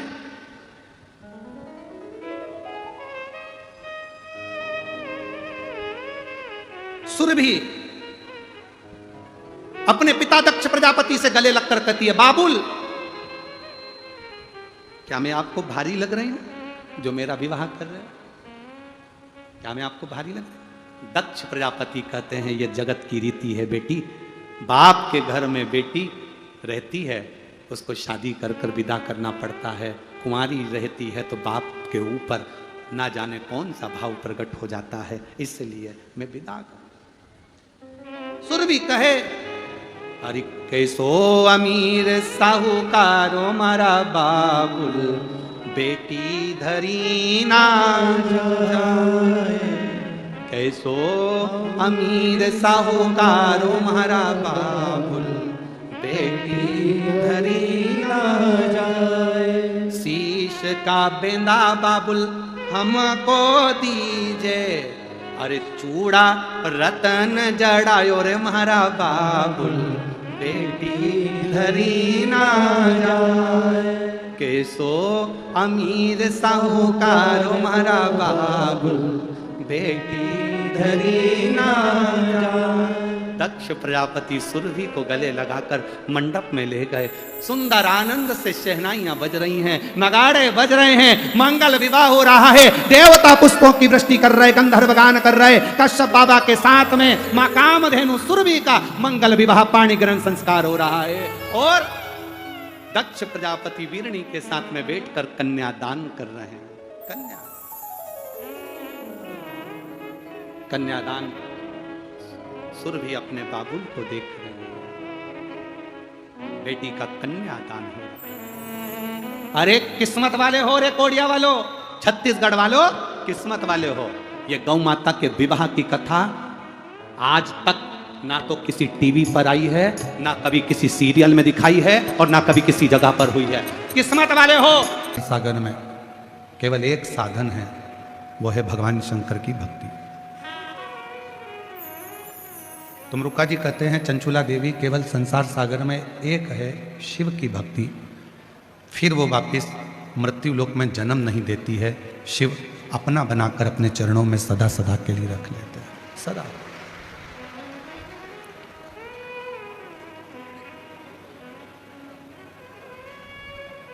कई लोग कहते हैं शिव जी तीर्थ में हैं, कोई कहता है 12 ज्योतिर्लिंग में भगवान शंकर विराजमान है, कोई कहता है बद्रीनाथ में नारायण विराजमान है, कोई कहते हैं केदार में शिव बैठे हुए हैं। माना कि ये प्रत्येक भारत की भूमि पर जो तीर्थ हैं यहाँ परमात्मा निवास करता है, पर उन तीर्थ से भी ज्यादा शंभु शंभु पर उन तीर्थ से भी ज्यादा परमात्मा यदि कहीं निवास करता है तो वो आपके दिल में निवास करता है, आपके हृदय में निवास करता है। हो सकता है तीर्थ में आप ढूंढने के लिए जाओगे और परमात्मा मिले कि ना मिले। किसी नदी के तट पर परमात्मा को ढूंढने के लिए जाओगे कि वो मिले कि ना मिले। किसी सरोवर के तट पर परमात्मा को ढूंढने के लिए जाओगे कि वो मिले कि ना मिले। पर इतना विश्वास अपने अंदर बनाकर रखना कि जिस दिन तुम अपने ही घर में रहकर अपने ही पास के शंकर जी के मंदिर में एक लोटा जल चढ़ाना प्रारंभ करोगे तो तुम्हें 365 दिन तो दूर की बात है, 65 दिन भी दूर की बात है, 5 दिन में ही एक ना एक दिन शिव अपनी साक्षीकरण दे देगा, शिव अपना दर्शन देगा। वो असली स्वरूप में मेरा भोले बाबा कभी नहीं आता। मेरा शंकर, तुम सोचो कि अपने स्वरूप में गले में नाक पहनकर, मृगछाला पहनकर, जटा बांधकर, चंद्रमा लगाकर, गंगा सिर पर रखकर आ जाएगा तो नहीं आ सकता, बिल्कुल नहीं है।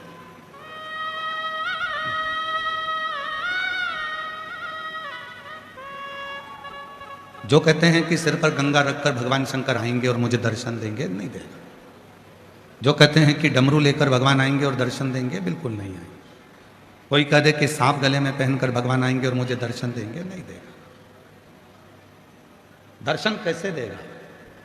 आपकी माता के रूप में, आपके पिता के रूप में, आपके कोई इष्ट मित्र के रूप में। जब दुख की घड़ी में तुम घिरे होगे तब वो तुम्हारा अपना रिश्तेदार बनकर, तुम्हारा अपना परिवार का व्यक्ति बनकर तुम्हारे पास आएगा और तुम्हारी सहायता कर जाएगा, और तुम उसको पहचान नहीं पाओगे, तुम उसको जान नहीं पाओगे।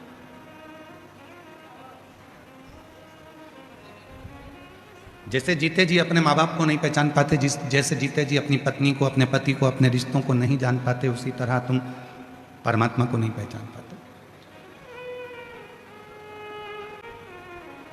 मरने के बाद उसके मुंह में दही पेड़ा खिला रहे हो, मरने के बाद उसके पसंद की गुलाब जामुन बनवा रहे हो, मरने के बाद उसके लिए खीर बनवा रहे हो। अगर वो जिंदा था और उसको जीते जी ही मत गुलाब जामुन खिलाते, मत खीर खिलाते, पर प्रेम से मीठी वाणी बोल देते, तो भी वो आशीर्वाद देकर चला जाता। हमने उस परमात्मा को केवल मूर्ति में ढूंढा, हमने उसको सहजता में ढूंढा।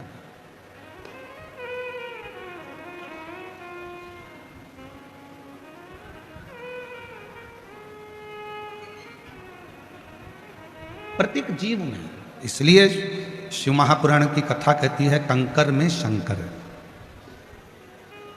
ये जो शब्द निकला है कंकर में शंकर है, ये पहले लोग नहीं निकालते थे। अब दुनिया के लोगों को समझ में आ गया कि कंकर में शंकर है। आप कहीं पर भी बैठकर एक कंकर उठाकर भी उसको शिव मानकर उससे अपने दिल की बात कहते हो तो वो सुन लेता है, वो सुनता है। कंकर में शंकर, प्रत्येक जीव में परमात्मा, प्रत्येक जीव। हमारे निखिलेश जी एक भजन की लाइन बड़ी सुंदर गुनगुनाते हैं कि फूलों में ढूंढा तुझे, फूलों में ढूंढा तुझे, माला में पाए, फूलों में ढूंढा तुझे, कलियों में पाए, और फूलों की खुशबू में भोले बाबा का ठिकाना है।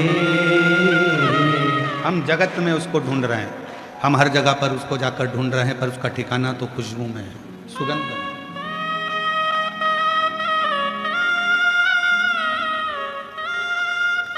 हम उसको ना जाने कहां कहां ढूंढने का प्रयास कर रहे हैं, पर उसका ठिकाना तो शिव महापुराण की कथा के शब्द में।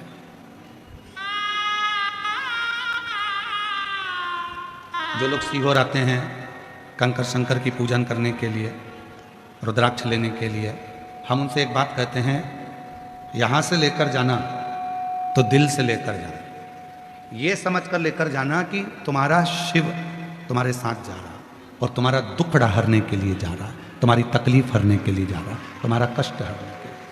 माताएं ऐसी बेटी हैं जो अपने साथ में कंकर शंकर को लेकर चलती हैं।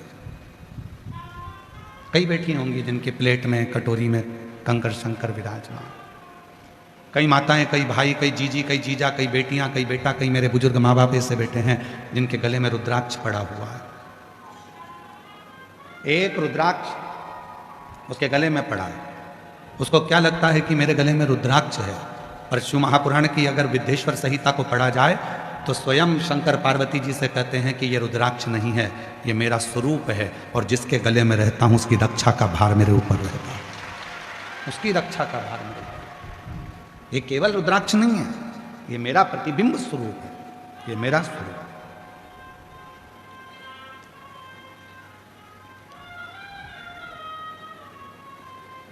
मर गया तो दही पेड़ा खिला रहे हैं, मर गया तो तिरई में लड्डू पेड़ा गुलाब जामुन बनाकर खिला रहे हैं, ठीक नहीं।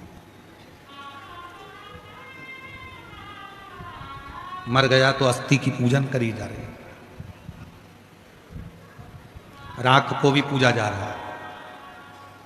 पर जिंदा था तो क्यों नहीं पूजा, जीवित था तो सम्मान क्यों नहीं दिया।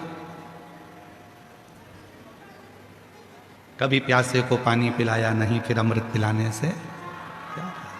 कभी गिरते हुए को उठाया नहीं, बाद आंसू बहाने से क्या था? फिर बाद में नेत्रों से नीर बहाओ कि मैंने छोड़ दिया। जैसे जयपुर की इस पवित्र धरा पर शिव महापुराण की कथा चल रही है। आज कथा का छठा दिवस है। कल कथा सवेरे 8 बजे से 11 बजे तक जयपुर के इस पंडाल में हो जाएगी। टीवी पर 2 बजे से 5 बजे तक आएगी, कथा विराम हो जाएगी। और कई लोग जयपुर के और आसपास क्षेत्र के बाद में पछतावा करेंगे, अपने पास में कथा हुई, झोली भरकर मैं लेकर नहीं आ सकी, मेरा शिव आया था, अपने मन की बात कह ना सकी, बाद में पछतावा, आज नहीं।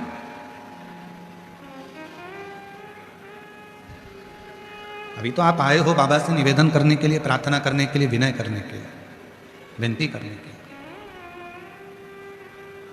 और उसको अपने दिल की बात कहने के लिए, अपने मन का भाव, अपने मन का विचार करने के लिए।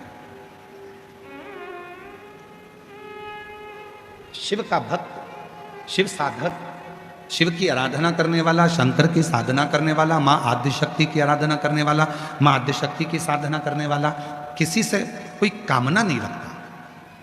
कामना रखेगा जो भगवान शंकर का भजन करने वाला है, जो भगवान शंकर की साधना करने वाला है, जो भगवान शंकर का स्मरण करने वाला है, वो इंसान से कोई कामना नहीं रखता, वो भगवान से कामना रखता, वो शिव से कामना रखता।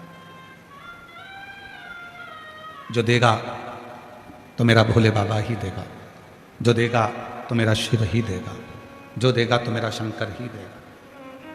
रिश्तेदार नातेदार को कौन दे रहा है? वही दे रहा है। एक सुंदर प्रसंग है शिव महापुराण का, बहुत सुंदर प्रसंग।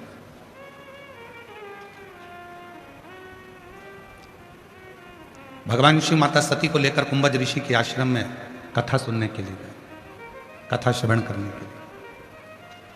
कुंभज बाबा के यहाँ जब कथा सुनने के लिए गए और कुंभज ऋषि के यहाँ जब बैठकर कथा श्रवण कर रहे थे, तो मां सती के मन में यह भाव उत्पन्न हो रहा था कि मेरे पति विवाह करने के बाद उनको तो मुझे कहीं घुमाने ले जाना था, कहीं भ्रमण करने ले जाना था, पर मेरे पति मुझे विवाह करने के बाद केवल कथा सुनाने के लिए लेकर आए।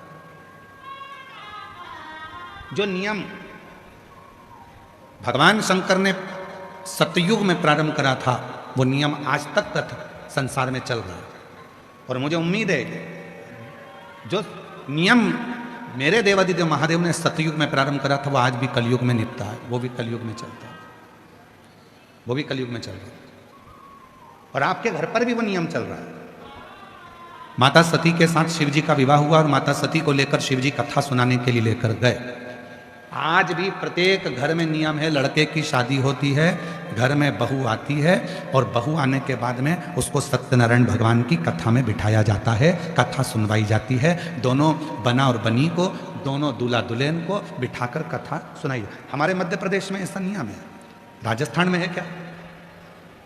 कथा सुनवाते हैं उनको। जब दोनों दूल्हा दुल्हन आते हैं, घर में शुभ कार्य होता है, तो सत्यनारायण जी की कथा, भगवान की कोई कथा, कोई पितरों की पूजन, कोई अनुष्ठान करवाया जाता है, जिससे उनको लगे कि हमारे पूर्वजों का ये अनुष्ठान है।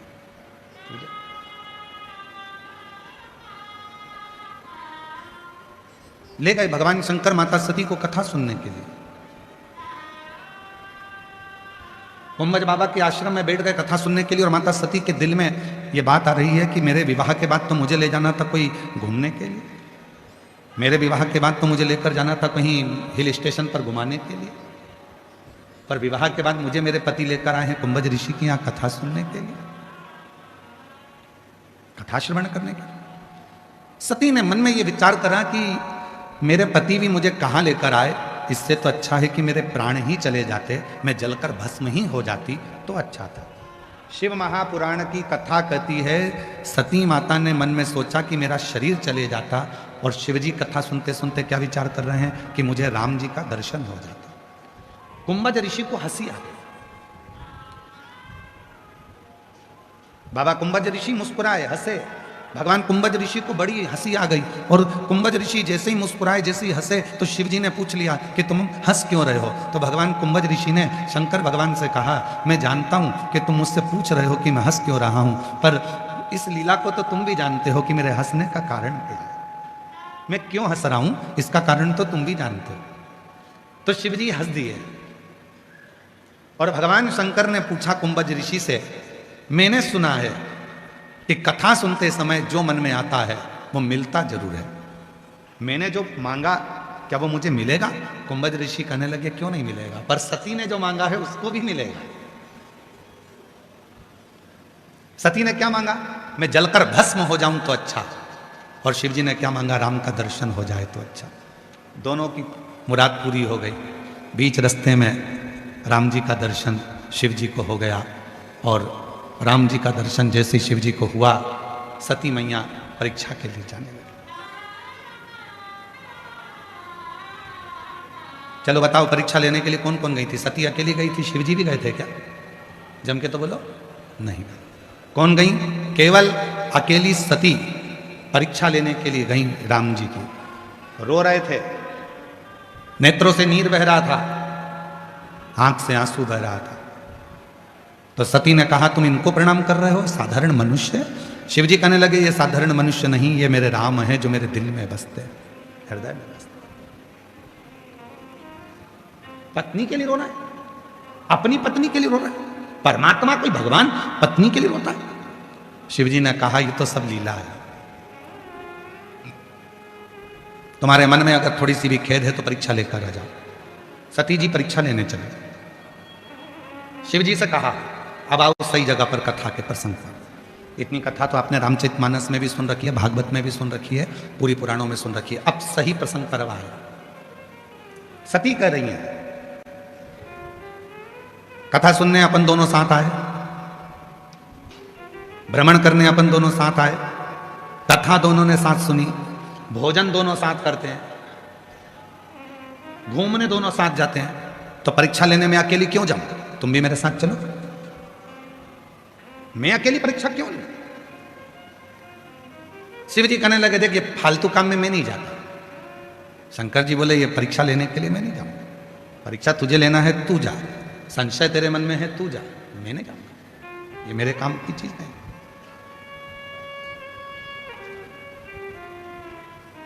परीक्षा लेने मैं जाऊं? हाँ, परीक्षा लेने के लिए मैं नहीं जा सकता। जाओ तुम परीक्षा लो।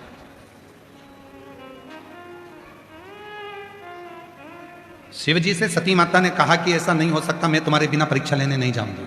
शिव जी कहने लगे, मैं परीक्षा लेने नहीं जाऊंगा, साथ भोजन करेंगे चलेगा, पति पत्नी है साथ भोजन करेंगे चलेगा, साथ घूमने चलेंगे चलेगा, साथ मोटरसाइकिल पे बैठेंगे चलेगा, साथ फोर व्हीलर में बैठेंगे चलेगा, साथ कथा सुनने चलेंगे चलेगा, साथ माल घूमने चलेंगे चलेगा, साथ शॉपिंग करने चलेंगे चलेगा। पर याद रखना, बीमारी तुझे हुई है और तू कहे कि मुझे इंजेक्शन लग रहा है तो तुम भी लगवा, चलेगा?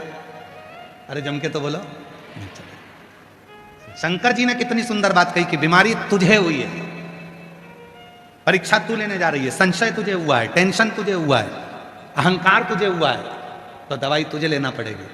अब कई लोगों की आदत, अब तुम हॉस्पिटल में जाओ और पत्नी बीमार पड़ गई और पत्नी पति से कहे, जी अपन साथ में रोटी खाते थे, साथ में रहते थे, साथ में घूमने जाते थे, साथ में ससुराल जाते थे, साथ में शॉपिंग पे जाते थे, साथ में मॉल जाते थे, साथ में ये काम करते थे, साथ में वो काम करते थे। एक काम करो ना, जब साथ में रहते थे, साथ में भोजन करते थे, साथ में रोटी खाते थे, साथ में अपन पानी पीते थे, साथ में अपन ये सब काम करते थे, तो फिर एक काम करो कि मैं बीमार पड़ी हूं तो साथ में इंजेक्शन भी लगवा,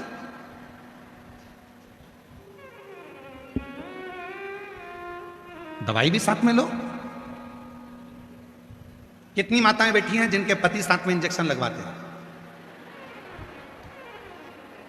और कितने पति बैठे हैं जिनकी पत्नी साथ में बैठकर दवाई खाती हो। पति बीमार है तो पति भी दवाई खाएगा और मैं भी खाऊंगी। है कोई? नहीं, कोई नहीं। जिसको दर्द हुआ है दवाई उसे ही खाना है, और जिसके मन में संशय हुआ है परीक्षा लेने उसी को जाना है। मैं नहीं जाऊंगा, मैं नहीं। जिसको संशय हुआ वो जा। तकलीफ अपने को हुई है तो दवाई अपने को खाना पड़ेगी। खुजाल अपने हाथ में चलिए, अपने को खुजाना पड़ेगा। छींक अपने को आई है तो अपने को छींकना पड़ेगा। छींक तुम्हें आ रही है और तुम पति से कह रही छींको छींको। अब पति बेचारा 2 घंटे से मुंह खोल के बैठा, छींको। तो पति बोले मुझे छींक आई नहीं रही, तो मुझे तो आ रही है ना, तुम छींको।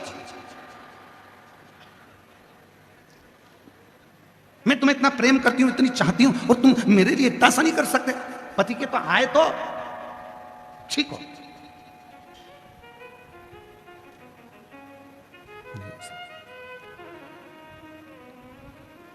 दर्द अपने को है तो दवा अपने को खाना है।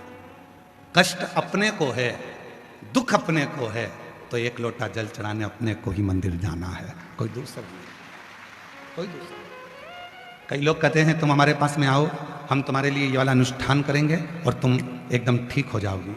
हम शिव पुराण कहती है, हम शंकर पर विश्वास करने वाले, हम किसी के ऊपर भरोसा करने वाले नहीं, हम शिव पर भरोसा करने वाले। कोई कहता है मैं तेरे लिए ये वाला अनुष्ठान करूंगा, मैं तेरे लिए ये पाठ करूंगा, मैं तेरे लिए ये उपाय करूंगा, मैं तेरे लिए ये अनुष्ठान करूंगा, मैं तेरे लिए ये करूंगा, मैं तेरे लिए वो करूंगा। शिव महापुराण की कथा कहती है तुम्हारे मरने के बाद अगर तुम्हारे बेटे सैया दान कर रहे हैं तो ये मत सोचना कि तुम्हें मिली है। तुम्हारे मरने के बाद तुम्हारे बेटे अन्न का दान कर रहे हैं, यह मत सोचना कि तुम्हें मिला है। तुम्हारे मरने के बाद तुम्हारे बेटे अगर गीता का पाठ कर रहे हैं तो यह मत सोचना कि तुम्हें मिला है।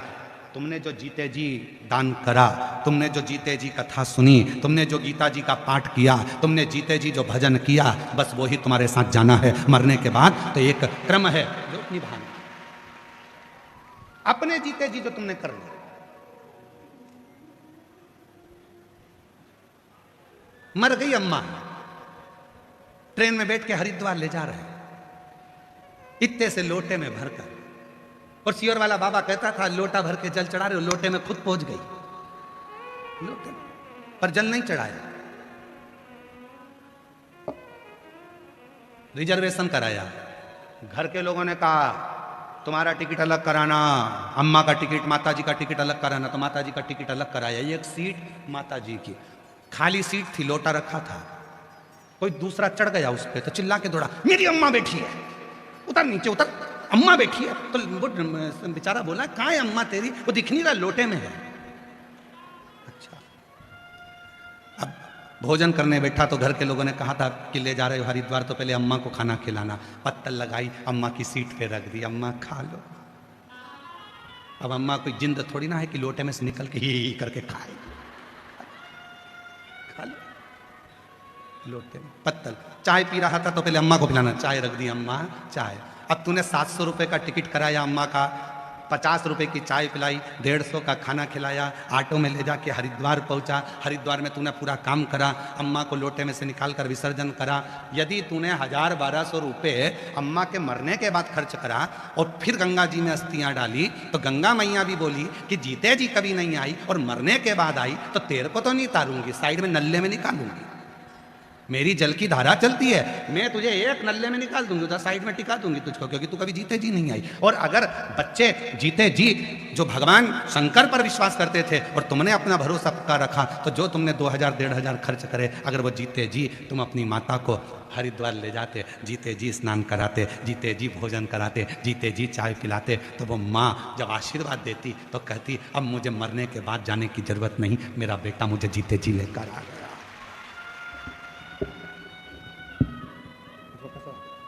मेरा बेटा मुझे जीते जी लेकर आ गया, अब मुझे जाने की जरूरत नहीं। इसको कस, मेरा बेटा लेकर आया। और कभी प्यासे को पानी पिलाया नहीं, बाद अमृत पिलाने से क्या फायदा, कभी गिरते हुए को उठाया नहीं, बाद आंसू बहाने से क्या फायदा। हम जीते जी तो सम्मान नहीं कर रहे, हम जीते जी तो आदर नहीं दे रहे, हम जीते जी तो सत्कार नहीं कर रहे, मरने के बाद क्या विचार है। शिव पुराण कह रही है अपना दुख किसी से मत कहो, अपनी तकलीफ किसी से मत कहो, लोग हंसेंगे, ताना कसेंगे। पहले सेठानी बनकर घूमती थी, अब जगत में रोती फिर रही है, किसी से नहीं कहना है। एक कहना अपने बाबा से, अपने बाप से, अपने पापा से, अपने पिता से, दूसरा कहना अपने पति से, दूसरा कहना अपने पति से, और तीसरा कहना मेरे शंकर ओ घरदानी त्रिकालदर्शी कैलाशी अविनाशी शिव से, और किसी से, किसी से नहीं। सती, मैं परीक्षा लेने के लिए नहीं जाऊंगा, सती कर रही है, अपन दोनों साथ भोजन करते थे, साथ पानी पीते थे, साथ घूमने जाते थे, साथ कथा सुनी है, तो परीक्षा भी साथ। शिव जी बोले ना ना ना ना ना ना, बीमारी तुझे हुई है तो इलाज तू करवा, मैं नहीं जाऊंगा। अहंकार तेरे मन में प्रकट हुआ है, अभिमान तेरे मन में आया, तृष्णा तेरे मन में, परीक्षा लेने का भाव तेरे मन में आया, मैं नहीं जाऊंगा, मैं नहीं। ठीक है, शिव दुनिया की दृष्टि में लोगों को लगता है शंकर जी एकदम एक लोटा जल सारी समस्या का, शिव इतने सरल। महाराज, जो व्यक्ति जितना ऊंचाइयों पर बैठता है ना, उसको उतना गंभीर होना पड़ता है।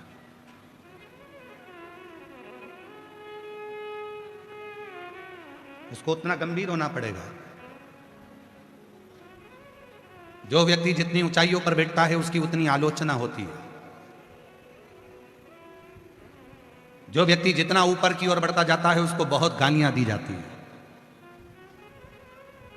जो व्यक्ति एकदम तरक्की कर कर ऊंचाइयों पर जाकर बैठ जाता है उसकी आलोचना होगी, अपशब्द कहे जाएंगे, ताने दिए जाएंगे, गाली दी जाएगी, पर उसको गंभीर होना पड़ेगा। जैसे हमारे भारत के प्रधानमंत्री नरेंद्र भाई मोदी जी, जैसे प्रत्येक प्रदेश के मुख्यमंत्री, चाहे आपके प्रदेश के हों, चाहे मध्य प्रदेश के हों, चाहे छत्तीसगढ़ के हों, चाहे आंध्रा के हों, कहीं का भी, मुख्यमंत्री, चाहे वो किसी भी स्थान, चाहे वो उत्तराखंड के हों,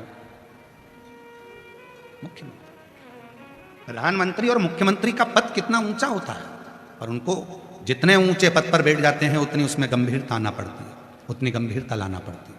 उनको मालूम है ऊपर बैठेंगे, उन्नति की सीढ़ी पर चढ़ेंगे तो लोग गालियां बहुत देंगे, आलोचना बहुत करेंगे, अपशब्द बहुत कहेंगे, ताने बहुत देंगे, ना जाने क्या क्या कमेंट्स करेंगे, ना जाने क्या क्या लिखेंगे, पर जितनी ऊंची कुर्सी पर व्यक्ति बढ़ता जाता है उतनी उसमें गंभीरता आती जाती है, उतना उसमें बल उत्पन्न होता जाता है। ये आलोचना सुनने का, ताने सुनने का, अपशब्द सुनने का जवाब कम देता है, सुनता बहुत है। जिसमें जो बढ़ गया, तुम्हारे घर में तुम्हारा पद बढ़ा है, तुम सास हो तो तुम्हें गंभीर होना पड़ेगा, तुम ससुर हो तुम्हें गंभीर होना पड़ेगा, घर में बच्चों की शादी हो गई, तुम मम्मी पापा की जगह आप सास ससुर बन गए, तुम्हें गंभीर होना पड़ेगा। आलोचना होगी, पद बढ़ा, सास के पद पर बैठ गए तो आलोचना होगी तुम्हारी, ससुर के पद पर बैठ गए तो आलोचना होगी तुम्हारी। ऐसा नहीं कि आलोचना नहीं होगी, दादा दादी बन गए तो आलोचना होगी तुम्हारी। तुम अभी तक घर की बेटी थी, अभी ननंद नहीं थी, अब ननंद बन गई हो तो आलोचना होगी तुम्हारी। अभी तक तुम बेटी थी, भाभी अब बनी हो तो तुम्हारी आलोचना होगी, देवरानी बनी हो तो आलोचना होगी, जेठानी बनी हो तो आलोचना होगी, आलोचना होगी, पर इसको सहन करना, गंभीर बनकर इसको सहना। मेरे शंकर भगवान की बहन